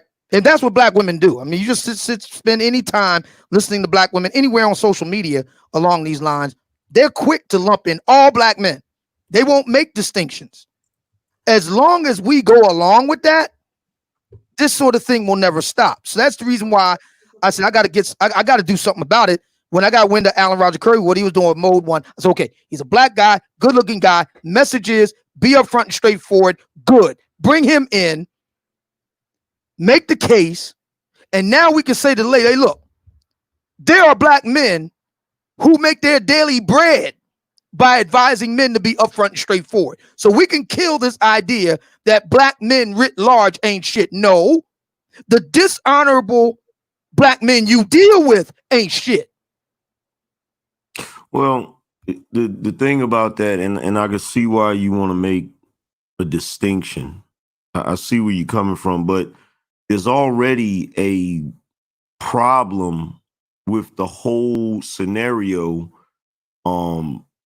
at the beginning of it, which is whenever women get upset with, black men who come along and, they think that the black man wants a relationship and he really just wants sex and he hits it and quits it, so to speak. that's already that's already bullshit. And the reason why it's bullshit is because if a dude deals with a woman and he just has sex with her and she was expecting a relationship or whatever, this is yet again women feeling like they're supposed to get a return on their investment. In other words, if they don't get what they believe their pussy is worth, then all of a sudden it's a problem. But it's already a problem because having sex with a woman, that is supposed to be an equal exchange. You got pussy, but she got dick. So why is she still expecting something further beyond that? Well, she would, angry man, if you give her the impression. This goes back to Alan again. I believe it's mode 2 behavior, Alan. If you give her the impression that you're offering something more than just dick, then yeah, she's got a right to be upset about that. But see, wait a minute. Make it plain that all that's on the table is just good wood. There ain't nothing to complain about.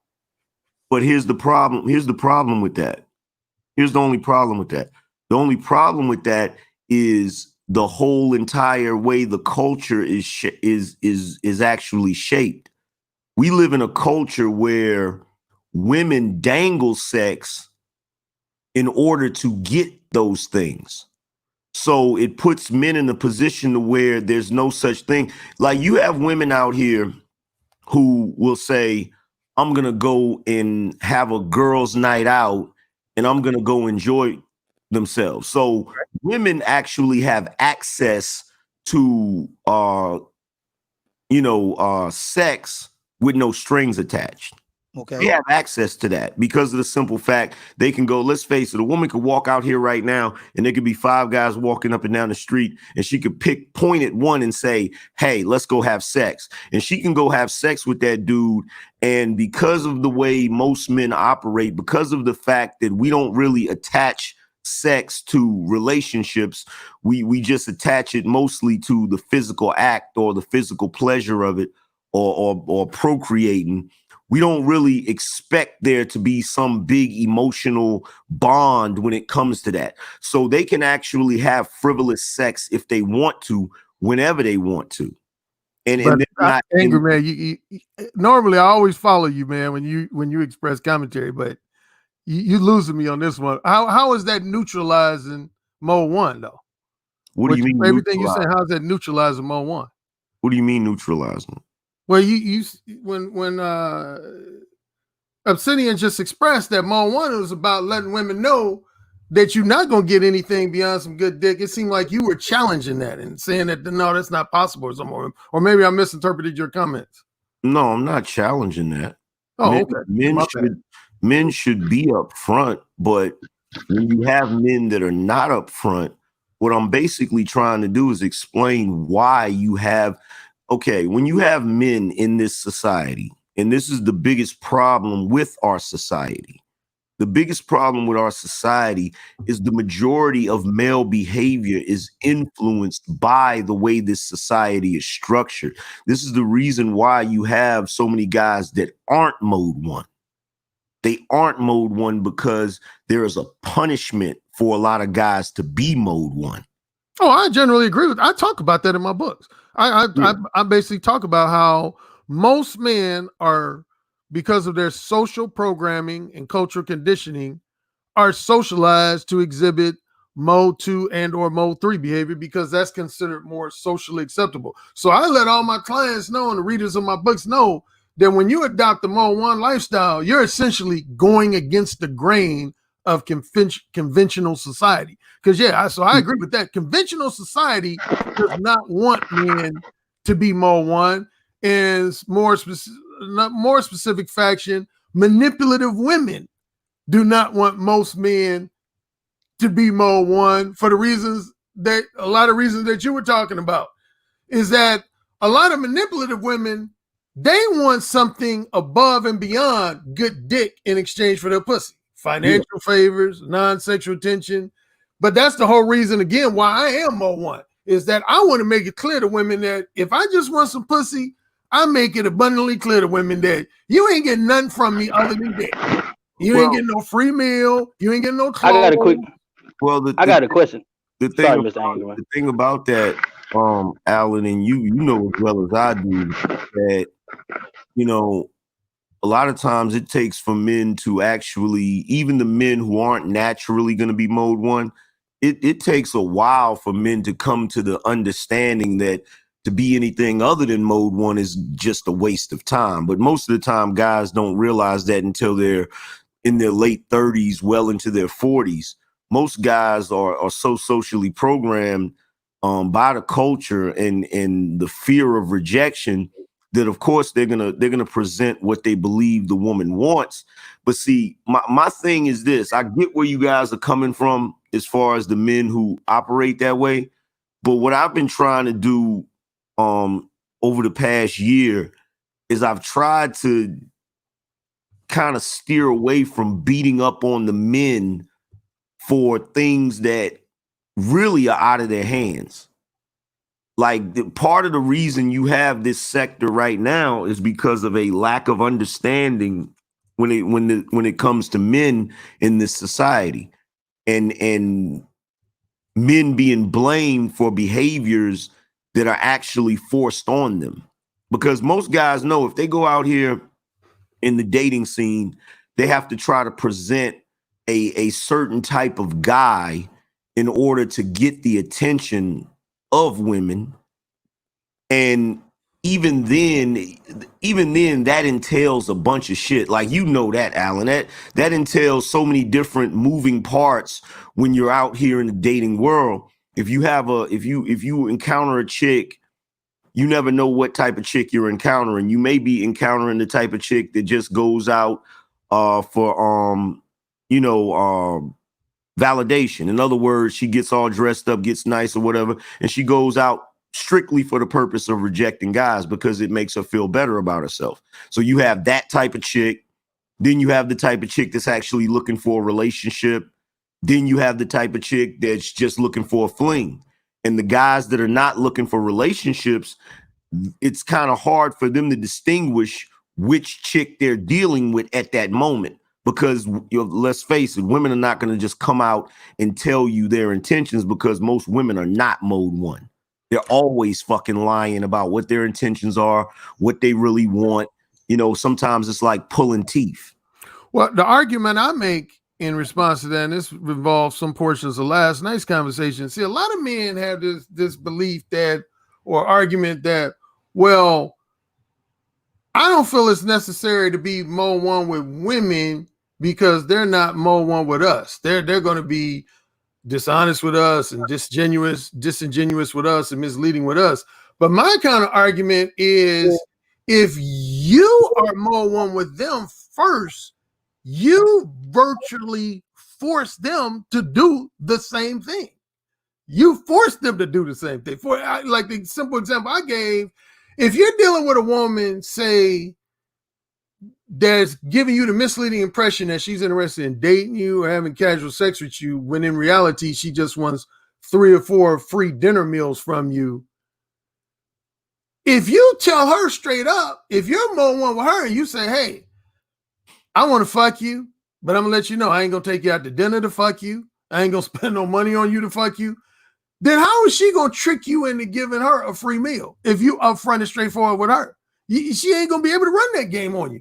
But if you're a guy who's either lying to her or vague and ambiguous with her, then you open the door for her to run game. So that's what I tell guys, is that be mode one with the woman, and then when you run into these full of shit women that you just described, Angry Man, 99% chance you're going to prevent them from running whatever game they were planning on running on you, because you're letting them know, this is what I want from you, and this is the only thing you're going to get in exchange for what I want from you.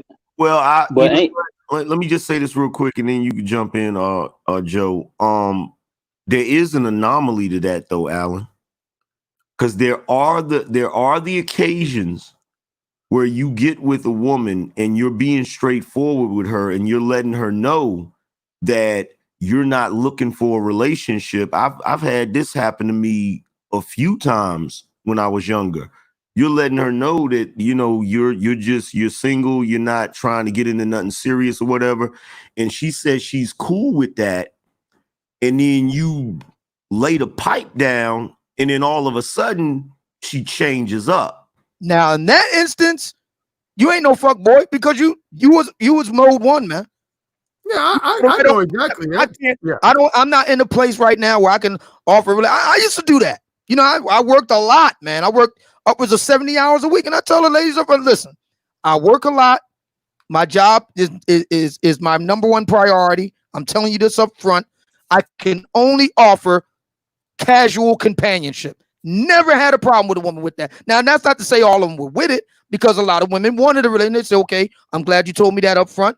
And they went on about their business. But there were quite a few women that took me up on the offer. Never had a problem. So if a woman come at the way that chick tried to come at you, Angry Man, with some crazy stuff like that, now I'm with Alan. No, bitch, I told you I was just going to hit it from the back, and that's that. Yeah, I mean, I don't want to bring up her name because last time I did, me and Obsidian went at it. But I have to bring up, see, when I was on Blog Talk Radio, Angry Man, when I interviewed a lot of women, that was probably the number one counter argument I would get from at least a handful of women was, and most notably 2 women. One was Sophia A. Nelson, and another one was this white blogger named Clarice Thorne. And that's what they basically presented to me. They were basically like, Alan, I agree with a lot of the elements, aspects of your mode one approach, but Alan, come on. Like, this was Sophia A. Nelson. She basically said, Alan, come on.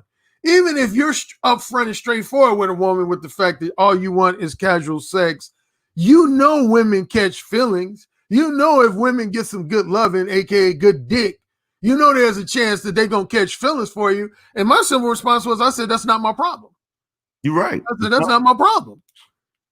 And she said, well, she tried to argue, well, then you're being inconsiderate of women's feelings. I said, then you're asking me to treat grown adult women like children. Exactly. And I said, I'm not willing to do that. If I tell a woman all I want to do is fuck you casually, but because I'm fucking the shit out of you, you now feel like you in love with me and want to marry me and all that shit, that's your problem.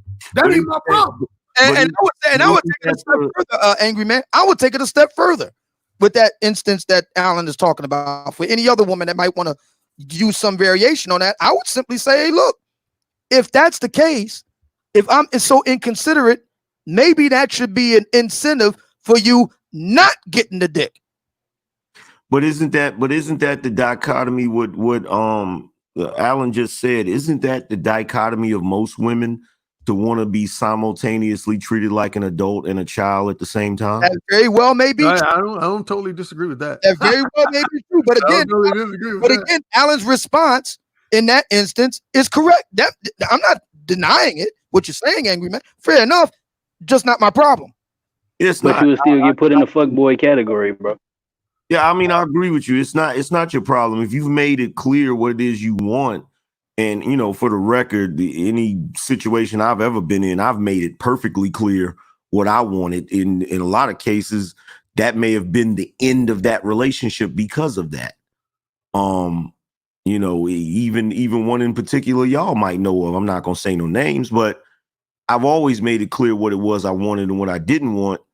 But, you know, we gotta admit that a lot of this goofiness, a lot of this fuckery exists because of the games that women play. I mean, we kind of live in a society where we you know, the general consensus is it's the men that are playing the games. But, you know, I really feel like a lot of that game playing is being led by women, and they're just basically saying, gosh, golly, I don't really know what's going on. I'm just a little old woman. You know what I'm saying? No, I'm not disagreeing with you at all, Angry Man. You know, I remember this. Some of you may remember. Do y'all remember well, first of all, there was a situation that the rapper, and she used to be a stripper or whatever, Cardi B was in a situation, or she relayed a situation before she became famous. She relayed a situation where she was like a prostitute or a de facto prostitute, got with the John guy, and she ended up robbing him. Yeah. Right.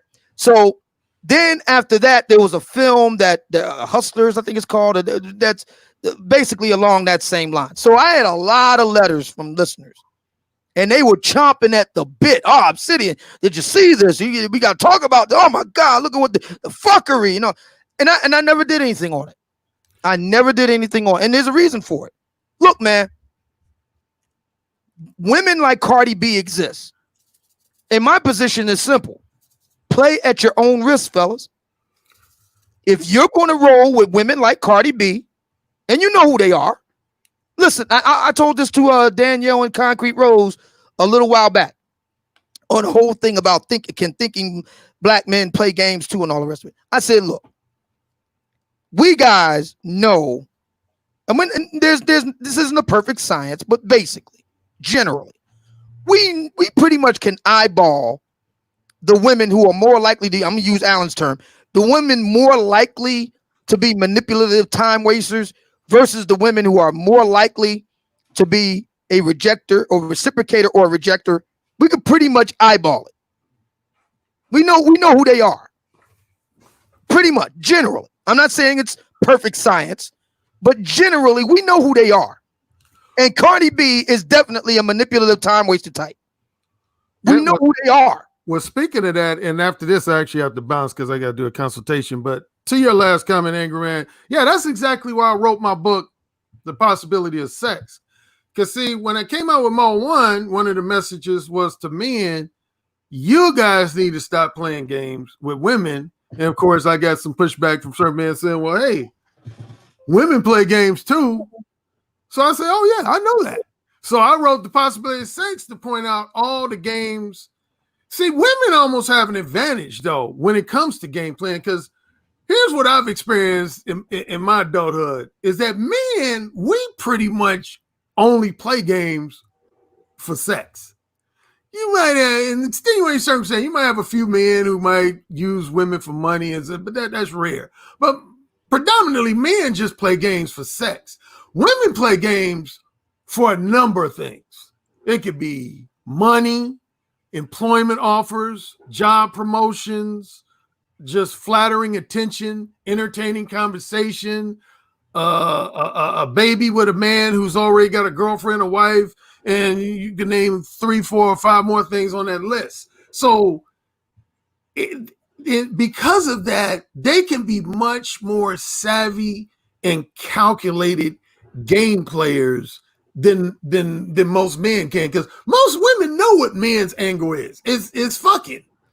But anyway, that's why I wrote The Possibility of Sex, is to point out, because like a lot of guys told me when I wrote that book, they said, Alan, I kind of always knew women played games with men, say to get some financial favors, some money, but I never knew women would play games with a man just, for example, to get 3 hours of entertaining conversation out of them, just to get flattered when they need an ego boost. Those type of simple things. That's what you enlightened me on, and I did. I enlightened a lot of men on that, because I know women that will use a guy just for something as simple as flattering, entertaining, and emotionally empathetic conversation. And most men feel like, you know, without realizing, they feel like that's no big deal, because they say, well, I'm not spending no money on her. But you giving up time. That's 3 hours of valuable time that you're not being rewarded for. That woman ain't gonna never suck your dick.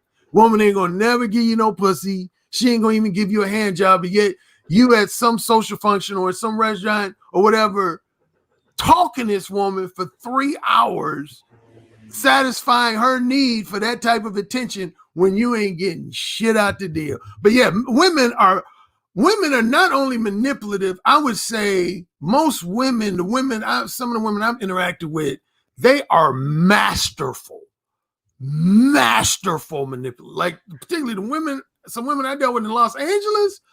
Oh my God, man. The type of game they was running on dudes that the women who did share with me, it would have most men's heads spinning how masterful. I'm talking about women had guys paying their car note for 6 months when they hadn't even sucked that guy's dick yet or fucked him yet. That's hold on. And that's how fuck boys created. Right there. Let's stay right there for a second, ARC, because when you talk about how masterful women are at doing that shit, it's like, yes, the average woman could very well have 10 guys. They all can't get 6 months of a car note paid, but they got 10 guys that they bare minimum using for time and attention and this or that or all kind of little goofy shit. But that one guy that could flip the game around on them is almost like we beating up on that one guy, but they got 10 guys that they doing bullshit too.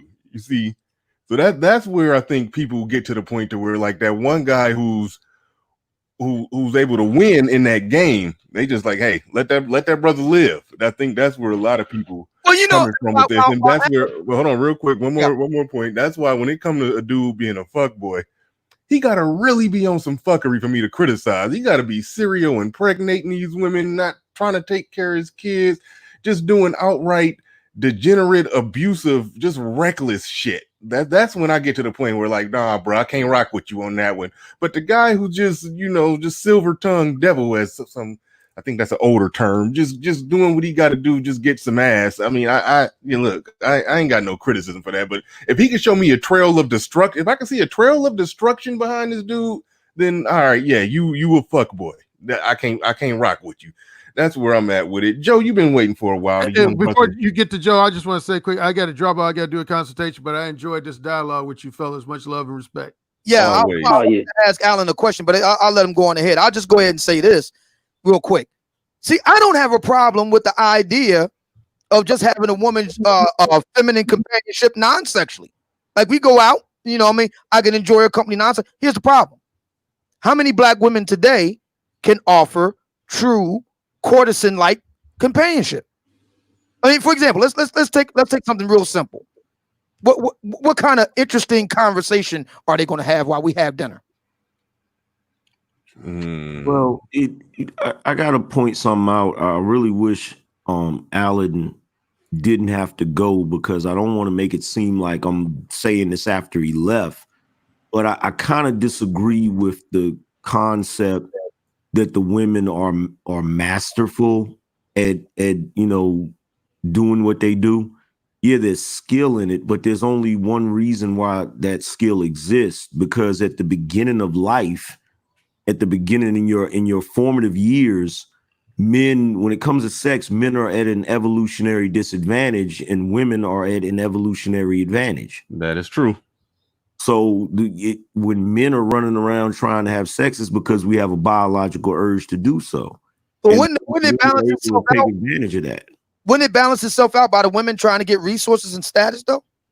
No, because early on, most men don't have resources. Like a lot of men, it isn't, it's well known that most men begin to make the most money in their lifetime once they reach their late 30s, early 40s.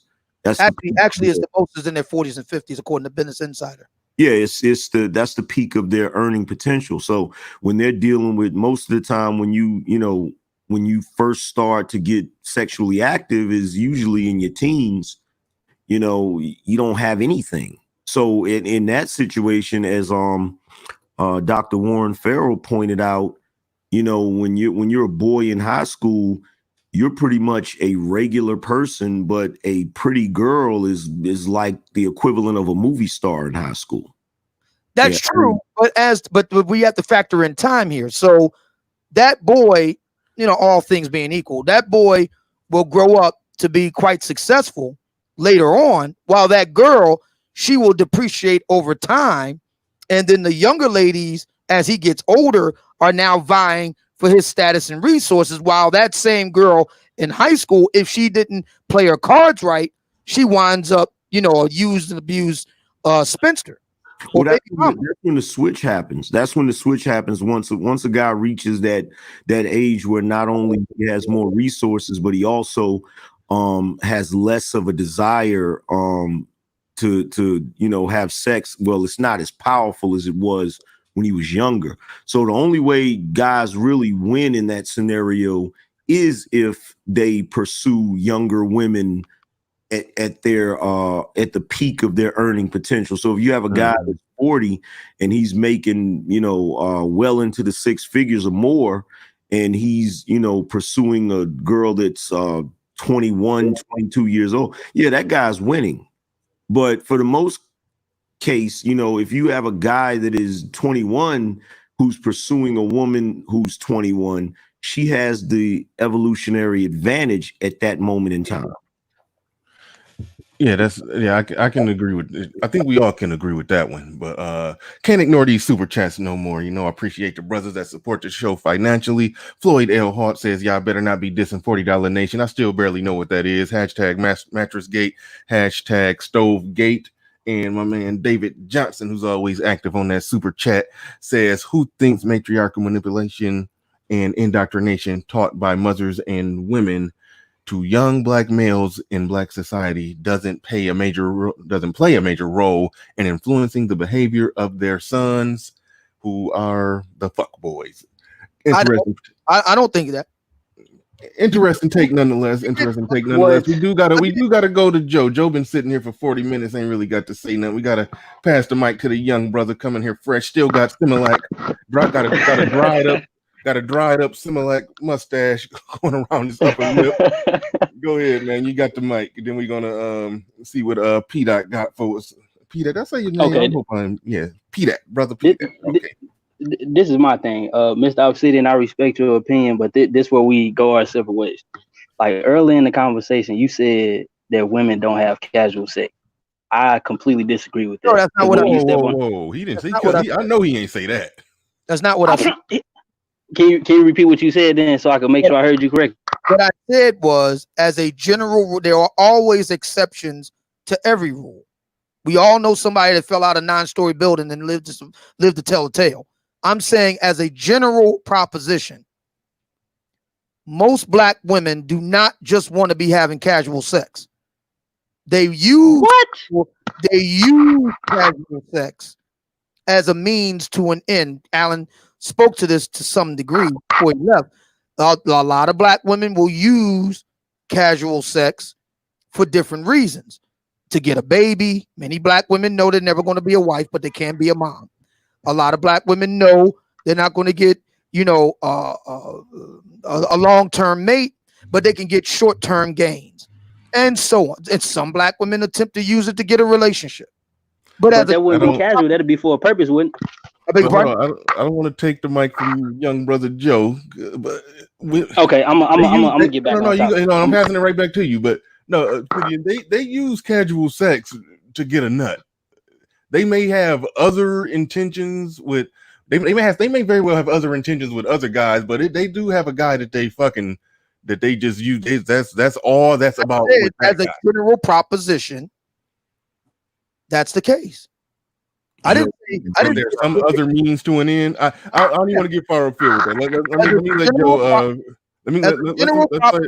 As a general proposition, this is true. All right, let's let Joe lay out his point and his argument, and then we probably get far afield with that. Go ahead, Joe. I don't want to snatch the mic. Okay. You've been waiting patiently. Go ahead, you got it.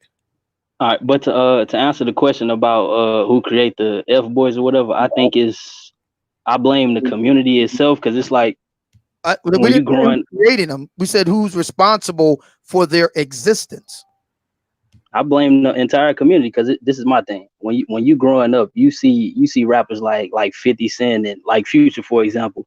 You see dudes like that constantly doing women dirty, doing them wrong. They still get women though. Hey, hold on. I gotta cut in on this. I gotta cut on this. I get so tired of hearing this conversation about Future. That man is a fucking multimillionaire. That, like, the most ridiculous premise in my life that I've ever heard is anybody complaining about how many fucking chicks a millionaire gets pregnant.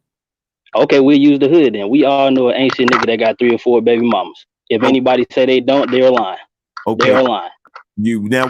That's a better premise. Now, if you want to go with a dude that work at Burger King and he got 3 baby mamas, now we can have that discussion. Go ahead, bro. Yeah, but we know why he got 3 baby mamas, though, Angry Man. You know why he does. Why does he have 3 baby mamas? Because he's a pipe laying, pussy eating, bitch slapping nigga. That's why. But that you know yeah, what? That is true. But that's a whole other conversation. All right. So here's the question then, P-Dat, brother P-Dat. What's going on, by the way? What's If happening? that's the argument, okay, I can buy that. I mean, it's simply sexual pleasure. Okay, so how do you explain the babies then? How you explain the 50% herpes rate? Nope. Let's answer one question at a time. If the argument is that yes, black women love to fuck just as much as men do, okay. So how do we explain the babies then? Why didn't they just leave it at just great dick getting smacked up and leave it at that? Why they have to bring babies into it? Oh man, come on, because you know women don't like condoms. Come on. No, but I mean they can get. It's a fact that black women get more abortions than anybody else. It's not like birth control is not available. If all they want, abortion is a form of birth. Abortion is a contraceptive. Exactly. But, Obsidian, that's where the fuck boy come in for me, because that's some. I mean, I hate the term, but that's some fuck boy shit. If you that pipe laying ass smacking dude who just be putting it down, you can do all of that without getting 3 women pregnant. Okay, you had one slip up. Okay, cool. You know my position on the fuckboy piece. He's responsible for that. That's the reason why I'm you. But the argument here is the casual women. They casual sex with black women. They like to fuck too. Okay, great. So brother P-Dat gave the instance of a non-famous black man, to be brutally frank, likely to be working poor, if at best, who is, going through these 3 bars. He's laying the pipe down, smacking them up, laying them down. Great. Why do they have babies then? Why do they have babies? Who? Which ones? Who? Why are those 3 black women that he's dealing with? Why do they have babies by him then? If it's all about just getting good dick, why do they got to bring babies into it? I could answer that. Go ahead, Valdez. Because they're stupid. There you go. All right, conversation over. That's the show, fellas. We out of here.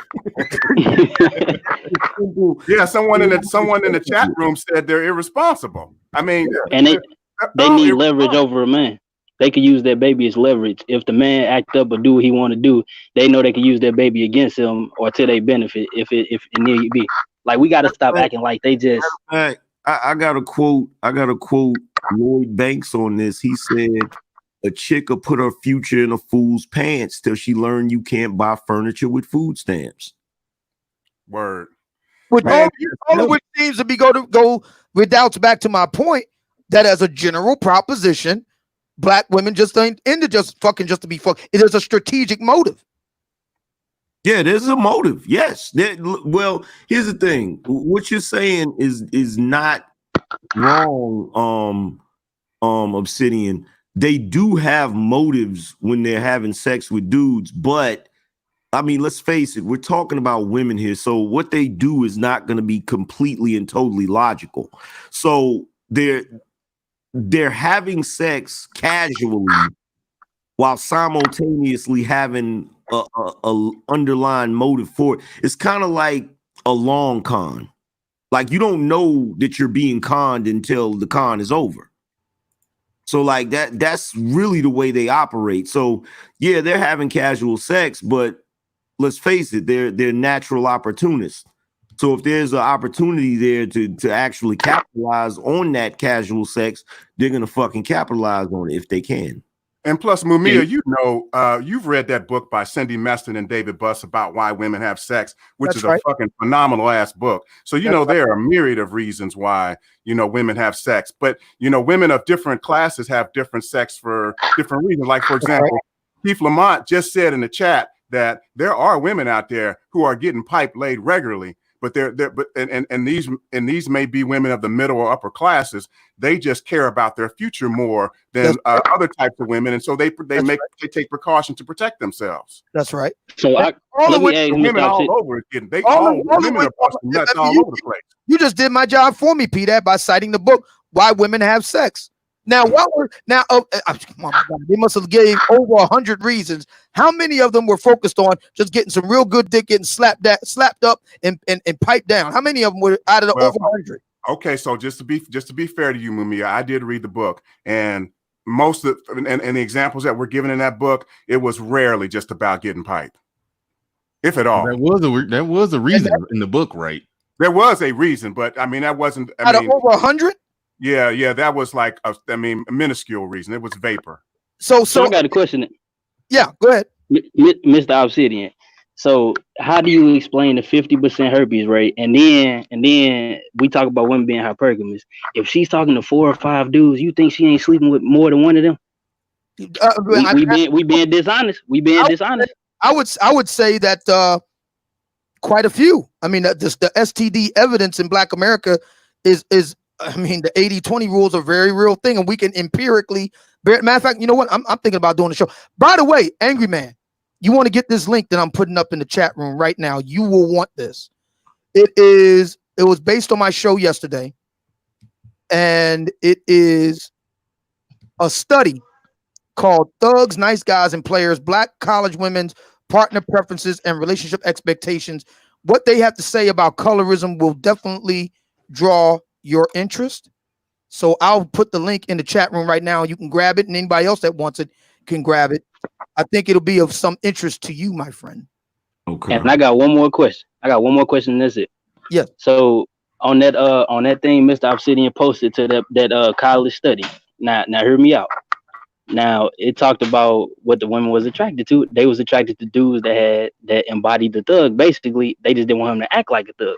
So with that being said, it's when you a young dude and you see something like that, you like, oh, to get with a girl, I gotta act a certain type of way. I gotta be this kind of way. So I mean, that also contributed to why, you know what I mean, to who responsible for the F boys or whatever you want to call them. Like that's a big reason why too. Like you seen girls that's 17, 18, 19 saying they want a dude that's a thug. So what you think dudes that's 14, 15, 16 gonna think when they coming up? Oh, I should act like a thug. Let's take it right there then. What is the other guy supposed to think? He has a choice. He can choose. He got a choice, but he know he can't do what he want if he don't do it. He has a choice. And part of being a man in life is understanding you have choices in this life. They may not. I'm not saying they're great choices. I'm not saying it sucks to be a straight arrow and watch the guy who's a loser going through all the bit. I'm not saying that at all. I'm saying you have a choice. Now let me ask. Okay, so what about this then? If you a black dude that only date black women, and you 17, 18, 19, 20 years old, if you are an educated dude like CJ King, they don't want you, bro. Come on, bro. They not checking for no dude like that. Let me address that. See, I'm gonna tell you what the problem is, Joe. Mm-hmm. First of all, stop fucking defining yourself by what women want. Exactly. That's number one. Secondly, you said, what if you're a black man who only wants to date black women? Stop being a black man who only wants to date black women. Yes, sir. You gotta be able to explore your options. You gotta be able to. What is the point? See, this is something that really bothers me and disturbs me. If black women is your personal preference, awesome. But if you're only dating black women out of some some freaking sense of loyalty to the black race, or because you're afraid to get shamed, yeah, like that's ridiculous. What is the point of being what is considered a free man if you can't explore what options you have available to you? It doesn't make any sense. You're right.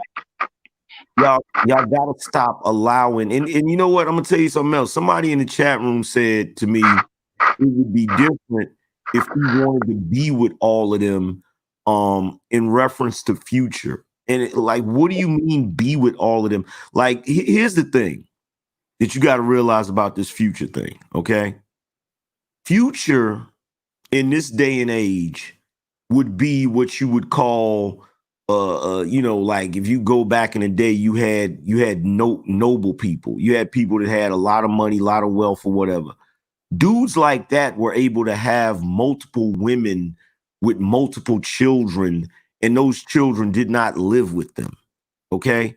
Now, I'm not trying to make an excuse for the dysfunction, but you got to understand that Future is in a different category, just like any other guy with money, regardless of where he gets his money from. Any guy that makes millions of dollars or has that type of earning potential, you can't put him in the same category as a guy who works at Safeway or Burger King or some shit like that. You can't do that shit. And always, because I notice he's the go-to guy because of how many baby mamas he has.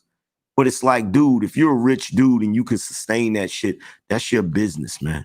Yeah, like, y'all got to stop thinking from the standpoint of the gynocracy, because whenever y'all are going at him, that is some black female shit.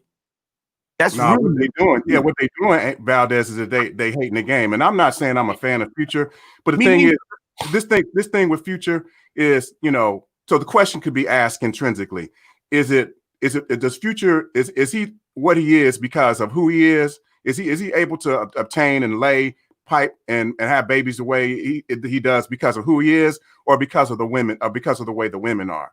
And I say it's a combination of both. I'd have to say that we can't demonize Future. We may not necessarily approve of his choices, but you know, there has to be something about this dude where some types of women are willing to be his sperm receptacle. But this the thing, like I ain't hating Future. Wait, I gotta address one thing. Eamon Perry said, so only rich men can have a bunch of kids and poor men should just get what they can. No.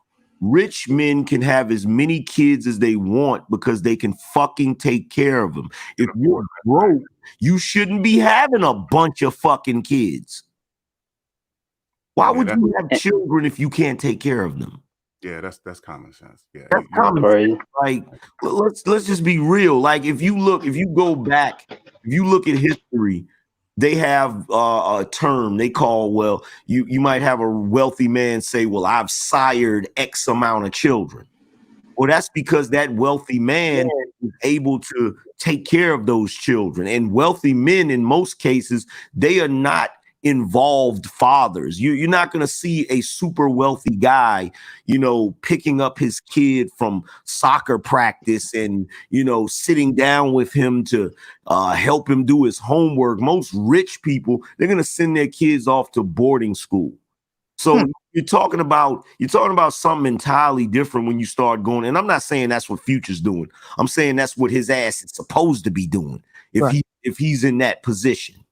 Right. Well, if he paying $50K in child support for one kid, yeah, he is sending them off to boarding school and all that rich people shit. So yeah, and I mean, that's one area where I say you're absolutely right. And we tend to use Future and the whole Sierra Russell Wilson situation as just an avatar for the larger problem. Where she, and that's the thing. I think she became baby mama number 4 or 5. But she had it in her to get a Russell Wilson. You could have got a Russell Wilson from the start instead of Sierra lining up to be number 5. She's a very interesting person because in this discussion, because she was able to quickly course correct. Mm-hmm. You know, how many black women are like her that quickly course correct? Why is we know she course correct? This is what I can't understand. What I can't understand is am I speaking French to the guys in the chat room? You got Carlton Banks III talking about some you not really from the hood if you think Future's an anomaly. First of all, number one, Future is a goddamn anomaly. The reason why he's very anomaly. How many black men make that kind of money? Yeah. Number one. And number two, how many black men have those kind of baby mamas and kids and stuff? So yeah, he is an anomaly, statistically speaking. Yeah, that's the thing. As far as his sunny disposition, no, he is like every hood nigga. He's still a hood nigga, but you gotta add the multiplier on that. The multiplier on that is he's a hood nigga who's a multi-fucking millionaire. And that it is, and let me get to something about that. And that is, it is that quality.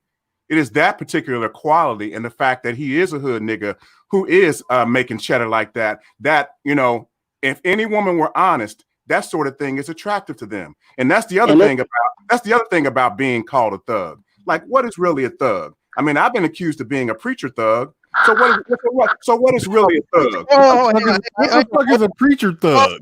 Stop. A preacher thug. You got to explain that one to me. Preacher thug. A preacher thug who will quote scripture and then cuss your ass out from the pulpit. That's what I'm talking about. It's another word. Thug is another word used to insult black men. That's where I was getting right. That's where I was going, Valdez. It's a pejorative because the thugs. What are some of the common? So and we probably covered this before, but what are some of the common qualities of what people could traditionally think of as a thug outside of violence? Let's take violence and criminal activity out of the equation. What are some of the interpersonal characteristics of what we know to be traditionally a thug? Well, study says, I can tell you what the study with black women, we talked about this on the show, Pete, that I can tell you what they say, and I'll post a link in the chat room right now. You can read it for yourself. Well, I'm not something about you fellas real quick. All right, go ahead, Keith. Let me go to Roger. Carlton Banks, he said that 3 and 4 baby mamas in the hood is normal. Yeah, that's normal, but Future has 8. He's got 8 baby mamas. The only point. Go ahead. Oh, go ahead. I mean, Carlton needs to fall back. He needs to practice in the mirror next time, bro. The only thing that you could say, and I do believe this. Let's just say hypothetically, if Future would have never got rich, he was just a regular cat making regular money. It's very possible he'll still be reckless with his seed. Maybe not as reckless because eventually he'll feel the sting of it. But a reckless dude gonna be a reckless dude whether they got money or not. But just the mere fact that he has money, like Angry Man says, he can do whatever the fuck he want to do. So, but Future, I want to add this real quick because I only got a few minutes, and then I'll let you guys get back to it. But here's the problem, though. Here's the problem, Bernard. Because the same thing that continues to go on and on and on. And KC said, Angry Man, it's not just a simple rich versus poor man argument. You have to take into account other categories the women find attractive, such as looks, status, social prowess, etc. See, this is the shit that's killing me. Black men are the only group of men where how much money they make does not change their status. Right. Exactly. Well, let's see what Keith got to say real quick. Go ahead, Keith. Yeah, we're going to go to Keith, and then Roger Report got to get in here. My bad, Roger Report. You've been there waiting patiently. But go ahead, Keith, because Keith ain't got that much time. And you got next. All right, you know I can do a lot with little. There were 2 points I wanted to address. I kind of addressed it in the chat. One was I get what we're saying about men fucking and fucking and fucking, but you cannot take that position when you have a universe where it is her body, her choice. We literally live in a universe where we basically told her she should be able to fuck and fuck and fuck and fuck and fuck and not get pregnant if she doesn't want to become a mother. We put all the cards in her table. She wanted to be able to have sex like a man. She has that. So therefore, all the responsibility falls in her court because she's the one who can have children. You can't have all of the rights. You can't have all of the privileges and then say they specifically fought against what they're trying to put on men. They specifically fought to have that control, specifically Roe v. Wade. Okay. That was what abortion did, was give women control over their sexuality for them to allow themselves not to become parents if they don't want to. They just don't give that incentive to men. We don't tell women just because you're having sex unprotected, therefore that means you need to have a baby. We said, we're going to give you these options and then we're going to let you have abortion and then you could drop it off at a fire station and at a hospital, those options. My first point. Second point was about the thug. I think what I'm not referring to it as a thug. You have what's called dark triad energy. Black women are, or nigga energy. I guess it would be the hood colloquialism, but they call it dark triad energy. It's a term in psychology. You're basically people who are very narcissistic. They exhibit what they call Machiavellian characteristics, if you will. They exploit other people. They have fucked up morality. They're really high in their own self-interest and shit like that. So black women are attracted to men who exhibit those dark traits. That is what they're after. So if you don't exhibit that nigga energy or whatever, that nigga juice, then you don't get it. So the thug is just a very loose term to kind of describe a certain archetype of man, not necessarily meaning that, he's a shoot 'em up guy. And those are my 2 points. Facts. Yep. Thanks, Keith. Appreciate that. Go ahead, Roger. You got the Okay, is Roger going on now? Yeah, Roger, are you there? There, go ahead. You got the mic, bro. Yeah, I'm here. Can you hear me? Yep. Okay. See, I think when it comes to these particular things, I think the issue is the fact that women are trying to create sympathy for what they're doing, because the whole thing about an F boy and who created them and what they're doing and all that. Why is that even a male issue? Yep, they like them because they have sex with them. But if anyone can argue with me that women, if you, my basis is this: if a woman is giving sex to a man, she likes that man. Period. For whatever reason she likes for. You know what I'm saying? Maybe she's just trying to get a baby from him. Maybe she's trying to get money from him. Whatever the case is. But you can't say you don't like the man you're giving sex to. So if that's the case, you like them. So I don't think women have a problem with F boys. It's just the fact that they can't get everything they want from that particular man, just like they can't get everything they want from men that are in those categories. Because at this particular point in time, if we pay attention to the numbers, sisters have a hard time getting a baby by a decent man. Anybody that's pretty much a decent man, most of us don't have kids. That's just something that's been steadily changing. That's why the amount of males with children is so low. You have some males with children, and they only have children with their wives. So women aren't getting what they want out of men. Yes, a baby is a way to try to get income and draw certain status, because yes, they do want to be a mother, and because they're hive-minded, they want to be able to say, I was a single mother growing. I was a single mother when you was growing up, so you owe me this and you owe me that, because they feel unlike normal people, they feel like their children owe them because they brought the child in the world, instead of you owe your child because you brought the child in the world. So they think in a lot of backwards terms, and at the end of the day, for most brothers in general, I believe they don't want any brother. Pretty much, they settle for brother because based on what they do, and in my opinion, based on all the different things they do, they have a white supremacist ideology.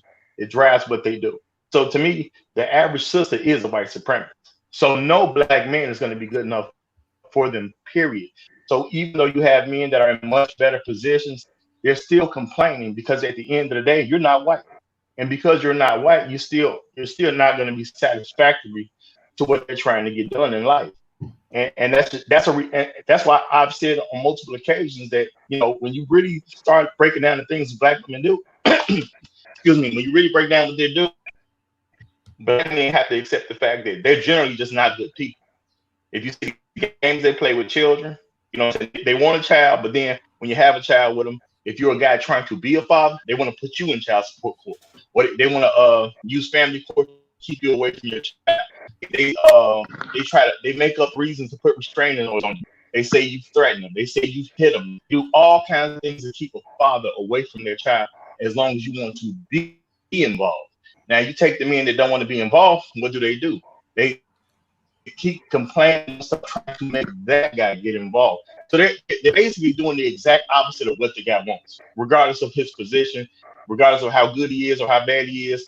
They want the opposite of what he wants because he is black. He should not be seen as above me in any kind of shape, way, or form. He is no real man because I don't see him as that, and there's nothing he can do to achieve that. And even if you are a multimillionaire, you know what I'm saying? It's multimillionaires that still get divorced from their wives because a lot of times if they're not at a high status level, like a Kevin Garnett, who's married while he's playing in the NBA, but damn soon when you retire, you don't have that same status anymore. So therefore, you no longer equate to what I want. So therefore, I got to go my own separate way so I can see if I can get someone else with a higher status than you, even though you basically hit the pinnacle of success. And Mr. Rogers, so the things that they do. Yeah. See, that's another thing I wanted to say too. Hold on, real quick, Joe, for you hop in there. I do gotta thank Savant88 just sent a couple cash apps. I appreciate that. Thank you for sending those cap chats. Mr. Chain Vicious says Pookie and Ray Ray and the fuck boy are patsies. The black female is not a victim; she's a volunteer and a co-conspirator. Before I go to Joe, I do want to throw it back to something that Angry Man said because you got me thinking over here when you said how rich men, how even if a black man is rich, it doesn't change how people view him. So I tried to put a little thought experiment on that. I was like, okay, let's try to imagine if Leonardo DiCaprio had, let's say, 5 kids by 5 different women. Nobody. And then it was some, let's just say some young, 24-year-old up and coming pretty little white actress who was fucking Leonardo DiCaprio and she came up pregnant. Nobody. I don't know if we would look at that as some nigga shit, but I mean, no one would give a shit. No one would care. I promise you. Because he's rich. Because but see, go ahead. But my thing is when it comes to sisters, your rank doesn't change amongst them, because when you look at other societies, when you have a woman dealing with a Leo DiCaprio, they try to basically stay in those particular circles because they're not really trying to come down to a man who has less finance. They're trying to stay up in that level. When it comes to a sister, you know what I'm saying? Like they don't like try to stay in the same stratosphere for the majority. Like I know brothers who regular everyday brothers. I know they done hit a sister that's been with Trey Songz. They done hit a sister that's been with Jamie Foxx and a couple other, very well-known people. But those sisters aren't trying to just stay in that particular stratosphere of men. They view, when you're black, you're viewed the same no matter what you accomplish. That's what I'm saying. Other people they kind of group off. But when black women look at black men, your status means nothing. Well, you gotta understand. Your achievement means nothing.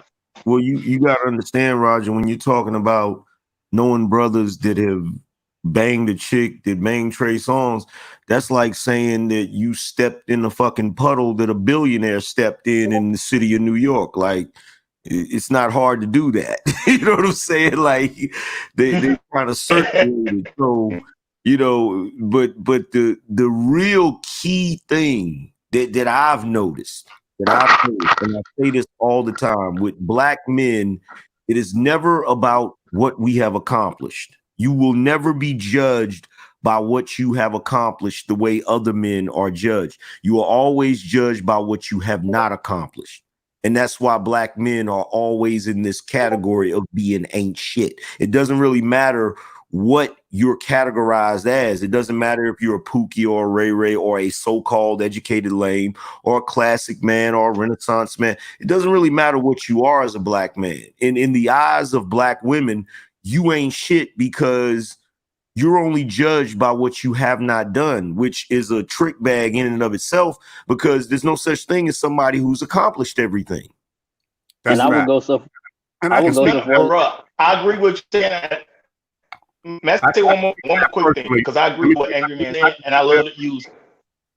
I'm sorry, Roger. Let me jump in just real quick. I can speak personally. Angry Man to angry what Valdez has just said is because and Mamiya follows me on Instagram, and he sees a lot of shit that I post and a lot of work that I do for families. I work a lot with young black boys, with young black men. I work with married couples or whatnot. I have probably, and no matter how we feel about marriage, I have probably single-handedly saved probably 30 to 45 marriages. I have single-handedly probably saved 30 or 40, 50 men from committing suicide over some bullshit. I have kept young black brothers out of jail. I have personally housed young men who were in the system, gotten them back to health, gotten them back in school and back on the path. But if you let somebody like Cynthia G tell it, I ain't built shit. So you got to understand, bro. If you save 50, you didn't save 51. Exactly. If you house 20 dudes, you didn't house 30. That's how that works. It's a never-ending cycle of jumping. But that's what I want to say earlier, Valdez, about not seeing yourself in the eyes of what a female thinks. Because if I gave a fuck about what women thought about the work that I do in the community not being enough, man, I'd probably be running around chasing my tail in circles. Fuck them. I do what I do. I do what I do. And I tell young men this all the time. You do what you do because of who you are, not because of what some fucking female thinks you are. Yeah, like here's another example. I'll give you another example. there's been numerous times I've had, you know, women come to my chat room and be like, "Oh, angry man, you ain't shit. Angry man, you broke. Angry man, this. Angry man, that." And I'll be sitting there thinking to myself, like, if you were to judge me and probably a couple of you brothers up here, just based in the black demographic, if you're a brother who makes a certain amount of money, if you make over 50K amongst black people, you're a rich man. Yeah. Amongst black people. You're rich, literally. Amongst your demographic, you are a rich man. You're not wealthy, but you're living above average, right? Now, if you were to say that to a black woman, the first thing she's gonna say is, well, you know, let's say you were in high six figures, but you haven't reached $1 million. They're gonna say, well, you're not a millionaire. See, and that's the thing too, Mr. Angry Man. Like, I was just about to say, like, that's something else too, because like before I had this conversation with y'all, like this, like I didn't even think about this before. Like the stuff I was doing up to this point, as far as like code switching and how I dress and stuff like that, and even the car I drive, is like it have been for like more so not for myself. It's been more so for like basically respect, like. And I know what y'all just said, like you shouldn't be doing it for like validation for women and stuff like that. But I never thought about it like that. I thought I was doing it on my own, but it was like I was really doing it for like a ego type of thing. Like, and I just was thinking just now, like even as far as like school and stuff, like I'm gonna graduate in, you know, in about a year or two, and I was just thinking like when I do that, it's gonna like I got my Gale and stuff, but it's like, let's say I break up with her. If when I graduate and get that degree, it's gonna make the number of Gales I have access to slimmer than what it is now, just because I graduated college. Like a dude that's in the hood with 2-3 baby mamas will still have more of a chance than a dude who graduated college. And so why are you limiting yourself to the dudes in the hood? Why you said the dude in the hood? Why are you? Because that's where I'm from. Like I'm from St. Louis. Like you know what I mean. So it's kind of just like hold it. You honestly expect to find a wife in St. Louis? St. Louis. I mean, I only been to Texas outside. Yeah, and to Xanatos, because he put that calculator link in the chat room. I've used that calculator before. Based upon my demographic, I'm a 2%er. Only 2% of any black men who are Gen Xers who are at my education level make what I make. 2%. Man, that's fucking unbelievable. And you know what I want to say too, because I like to see me. I'm from Chicago, so you know what I'm saying. I was very into the Bulls growing up, and I like to use Michael Jordan for a lot of examples. So if you hear what women say, Michael Jordan has reached pinnacles of success. He's literally been, you know what I'm saying, widely accepted as the best basketball player of all time. He was married to a black woman. You see what I'm saying? Whatever goes on between him and his wife, that you know, I'm talking about his first wife, Juanita, the black one. You know what I'm saying? Even though he kept achieving the levels that he kept achieving, you know, and women say, well, if you guys would just do what y'all supposed to do, a woman gonna automatically act right. A woman gonna automatically be okay. She gonna automatically accept what you do. Yeah, that man made that much money over his career, far above and beyond the average NBA player. He was making so much money. You know what I'm saying? Far above and beyond average NBA player. Yet his marriage didn't stay together. His wife didn't just do exactly what he wanted. She never just came to a full agreement with everything he was doing in his life. Why? Because they got divorced. Point blank, period. So anybody trying to tell me that what you do as a man is going to be a reflection of what a woman does, to me, you are a complete and total fool. Well, I don't think anybody was making that argument this morning. So where's it coming from? Well, that's something that I see women say all the time. But I was saying that because but there's no women on the panel. No, but like it was Joe was being told, you know, you never do things for women. My point is, whatever you do, if it's in regards to a woman, especially sisters, never gonna matter. Yeah, but the conversations have nothing to do with what you do for women or don't do for women. No, I was just using that because, like I said, when the brother was telling Joe, stop looking at yourself based on how women see you. My point is, whatever you do, you're never going to be seen. But what I'm saying is that the conversation has nothing to do with that. The conversation is who is responsible for fuckboy behavior? Who is responsible for that? I say the fuckboys themselves. They're adults. What do you say? No, I agree with that totally. Because everybody's their own person. They do what they want to do. Yeah. Point blank period. To me, that's on them. I think it starts and stops with the individual. They're adults. Well, my thing is this. I got to go back to this because it keeps sticking out in my mind that the moment we bring up Future, because Future is the hood avatar for the fuck boy. He seems to have been nominated as the poster child for the fuck boy. But what bothers me about using Future as the example instead of just some no name avatar is like, what are we really saying? That the fact that we point out Future is proof that we are still judging black men based upon what women think or what black women think. Because you're right. The moment that dude achieved a certain level of success, you feel what I'm saying?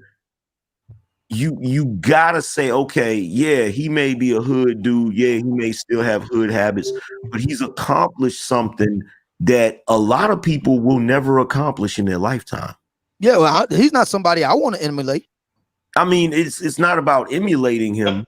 It's not about emulating him per se, but see, that's the thing. That's what I mean. Like, it's not about emulating him as much as it's about acknowledging the fact that he did accomplish something. Why can't we accomplish Will Smith? Why can't we look at Will Smith? He came from Philadelphia.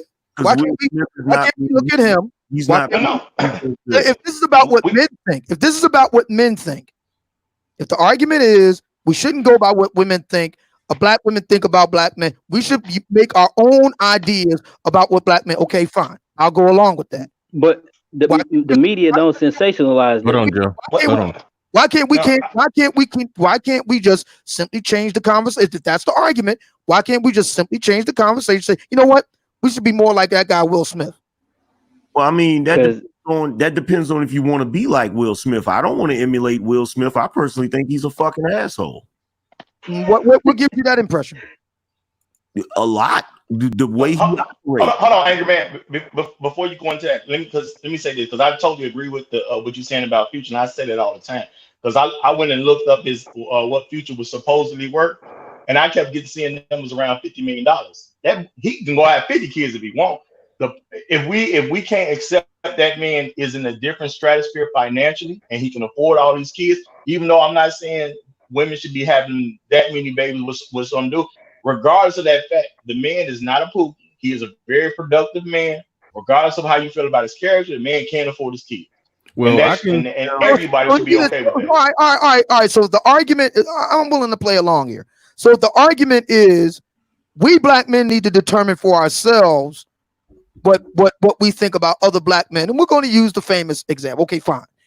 So my question becomes: does character matter or not for us? Well, if we're gonna, it does. Here's the thing. It does. The only reason, let me clarify this. The only reason I'm pointing this out about Future is because he was being used as the example. Now, as far as emulating somebody, no, I wouldn't say that brothers should emulate Future, but what we're doing is we're conflating things. We're looking at him as a whole person, and what I was pointing out was his achievement financially. Okay, now you can emulate his financial achievement, but I'm not saying emulate his bad habits. Now, if we were to sit down as black men and say, well, what type of brother should we emulate? I would say Robert F. Smith. Okay. So I'm not trying to emulate Future's indiscretions and his mistakes. God knows he's probably made a lot of them. But what I'm merely pointing out is that black men are always judged more by our failings than our accomplishments. And that's the issue. The idea of okay, we should ditch what black women think about black men, you know, what traits black men should have, and so okay, I'm down for that discussion. I'm just trying to determine what is the criteria we're going to come up with. I think that's a good discussion. It got to be some, as far as like, it got to go in the character and how he just present himself, and how he just go against the grain, against like different stereotypes and stuff. Cause this the issue right here. When you young coming up and you constantly see, I'm telling you, just the media with everything, BET, all them shows, you see a hood nigga getting what everything he want. He getting money, he getting gills, he getting cars, he getting everything. Like, that's, I know we shouldn't like live materialistically and stuff like that, but it's like when that's constantly thrown in your face, what else are you going to want? You know what I mean? Like, we can say we need to have that conversation, but it's like a lot of us don't have. Here's the thing. When we're sitting back saying, okay, what character trait should we base the male model on? Well, number one, to Carlton Banks III, you're talking about Will Smith being corny in the US, but a god overseas. I'm not talking about America's perception of Will Smith as being corny. Go back and look at his background. Will Smith is a fucking asshole. He is not a person of high character. He just presents himself that way. He's a fucking prick. Okay, I know this for a fucking fact. I've heard that. Now, when you're talking about character, I would say someone like a Robert F. Smith would be a better example, because here you have a brother who achieved what he achieved. Here you have a brother that came from a two-parent household, who basically achieved what he achieved without falling into any of the pitfalls that most African American fall in. And he came out the other end with still a concept of valuing his heritage as a black man, but not allowing it to hinder him or put him in a position where he makes poor decisions. So someone like that would be a good example if you're shooting for the stars, and it doesn't hurt that he's a fucking billionaire. Yeah, but the other thing too, Valdez, is the thing about Robert Smith is that he's going to get dinged. Like, so just like you said before, because you've been on point, for all the good that Robert Smith has done for black women who have a problem with black men dating out, he ain't shit, because he didn't marry a black. He did all this stuff. He's virtuous. He's generous. I mean, even Kevin Samuels and Mumia have been talking about generous men. He's virtuous, hardworking, worked so many hours a week, 50, 60, 70, 80 hours a week, stacked up his money. He was generous. He paid off all these people's student loans. Aha, I got you. He dated a Becky. So next. That's why we have to step away and see that whole thing with him getting that ding for dating a Becky. That originates with black women, and the men who carry that on get that from black women. That's why we have to get away from this whole concept of black women determining what makes a strong black man a quality man, because it shouldn't be. Any powerful man in the history of the world has always had his choice of whatever type of woman he wants. So, that we got to get away from that shit. Got to get away from that. And the other thing too is, if we're talking about like certain types of men, it just depends on the filter it depends on the filter of the person who's looking at. Say, for example, let's go back to Future. Okay. For certain types of men for whom certain aspects of a person's character are important, as far as their interpersonal character, their philanthropical things that they might do, how they relate to other people or whatnot, then things about Future may not resonate with them as far as his character is concerned. But if you take someone like one of my nephews who is like, I want to be a producer, I want to make records, I want to stack up money, I want to do videos, I want to do artists or whatnot. I want to produce artists. If you look at Future's entire body of work, that nigga's been putting in work. So as far as his vocational accomplishments, He is a virtuous man based on his vocational accomplishments. He is a man of character and a man of value because he has put in the work and he has worked hard. No matter how we think about, you know, and I'm not saying I agree with it, but no matter what we think about how many children he's sired and how many bitches he's had and how much, you know, how much lip he has or whatnot, he has exactly certain character virtues that certain type of people cling to, because everybody has their own needs and desires and wants and what they see when they look out into the world, their worldview. But P-Dad, you got to understand, we can't judge an entertainer by the quality of his entertainment. We have to judge him based on his personal life. That's really none of our fucking business in the first place. Yeah. That's what we got to do. We can't judge Michael Jordan on how many championships he's won. We got to fabricate stories about him investing in prisons and shit. We can't judge these guys based upon their professionalism and what they were capable of doing. We have to dig into their personal life and judge them based upon that. You know, that's why it doesn't matter what how many kids Bill Cosby has put through college or how many millions he's donated to HBCUs. You know, he allegedly drugged women, so he's forever condemned in the black community.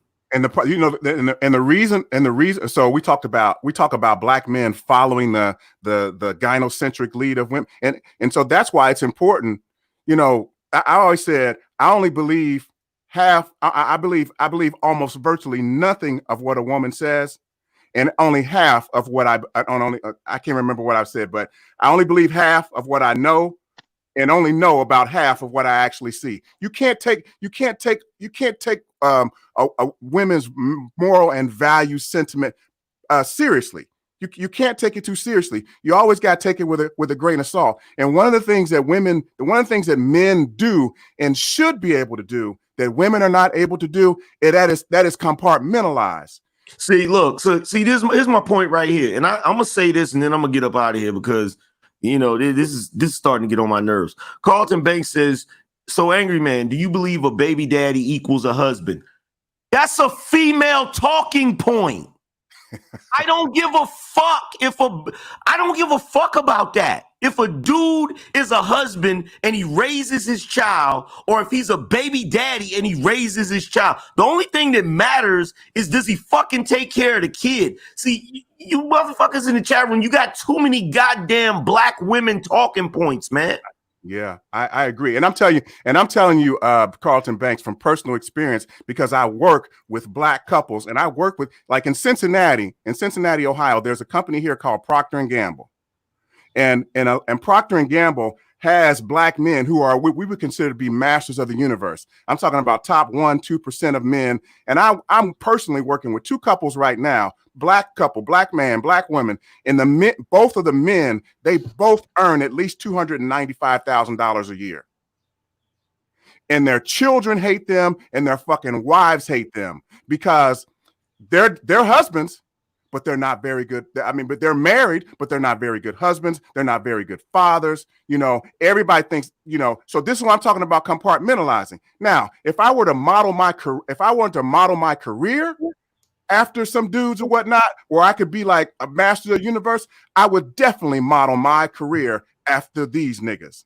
But I would not model my marriage or my parenting skills after either one of these motherfuckers. Stop acting like a female. Learn how to take the meat, spit out the bones, and compartmentalize things and see things for the way that they are versus the way, as far as the fucking bizarro world of gynocentric thinking.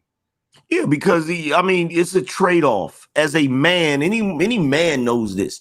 It's a trade-off.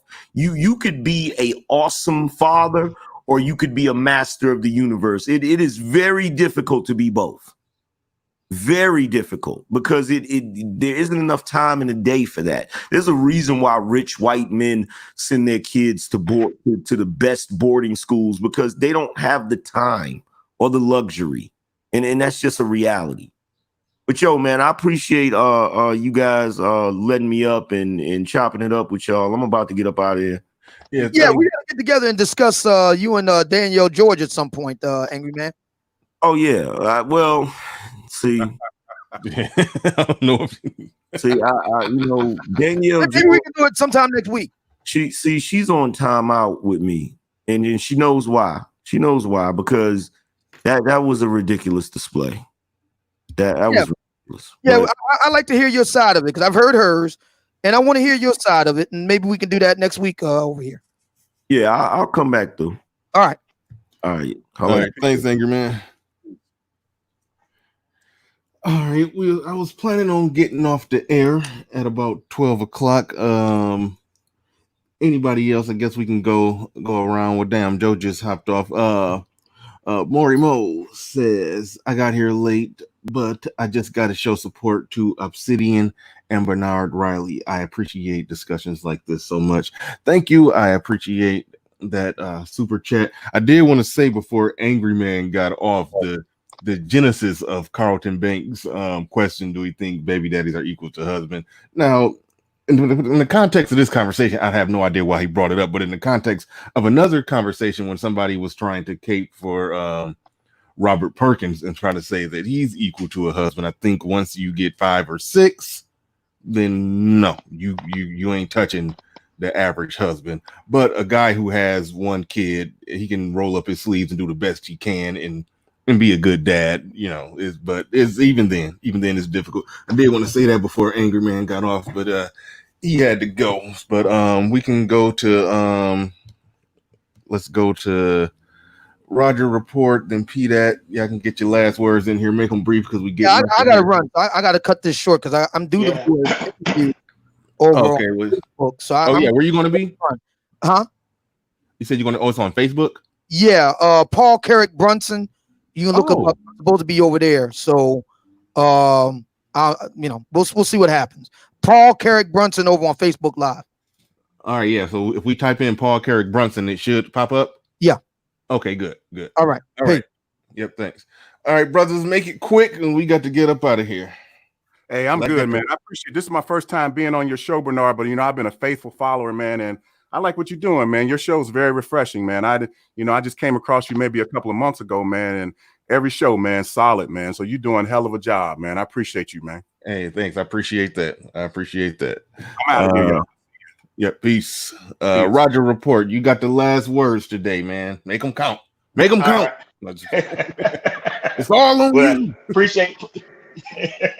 I appreciate you letting me come on. I'm kind of new to you too, but you're doing great work as far as I can tell, and we need more brothers like yourself putting this work in. But at the end of the day, I think when it comes down to it, just because of what your topic was, when it comes to F boys, because I said the same thing yesterday on another show. At the end of the day, women just don't like their relationship to F boys. Men, we have a relationship with hoes. We know not to take them seriously. We know we're not supposed to have babies with them. We ain't supposed to make them our girlfriends. We ain't supposed to make them our wives. Black women do not have a problem with F boys because they give them sex. So anybody you give sex to, you can't have that much of a problem with. So I don't even care about how much they talk down on them. At the end of the day, they like them because they keep giving them the sex. So they need to learn how to have their relationship with F boys in a different manner. Stop trying to make these dudes be your husband. Stop trying to make them stop messing with everybody else. Just accept them for who they are if you're going to deal with them. And if you can't handle what happens to you mentally or emotionally by dealing with them, then you shouldn't be sleeping with them in the first place. That's just what it is. Like I said yesterday, I'm not gonna argue with a dog for barking. That's what dogs do. Simple as that. And have a good day. Peace out, brother. All right, man. Peace. Have a good one. Peace to everybody who hit the Cash App, the Super Chat, hit the like button. All of y'all, got nothing but love for everybody who participate and help keep the wheels turning here. So with that said, trying to think if I got anything else I need to announce. Nope, I'm just going to do it tomorrow then. All right, we're going to call it. Thanks everybody again. Peace. We are out of here.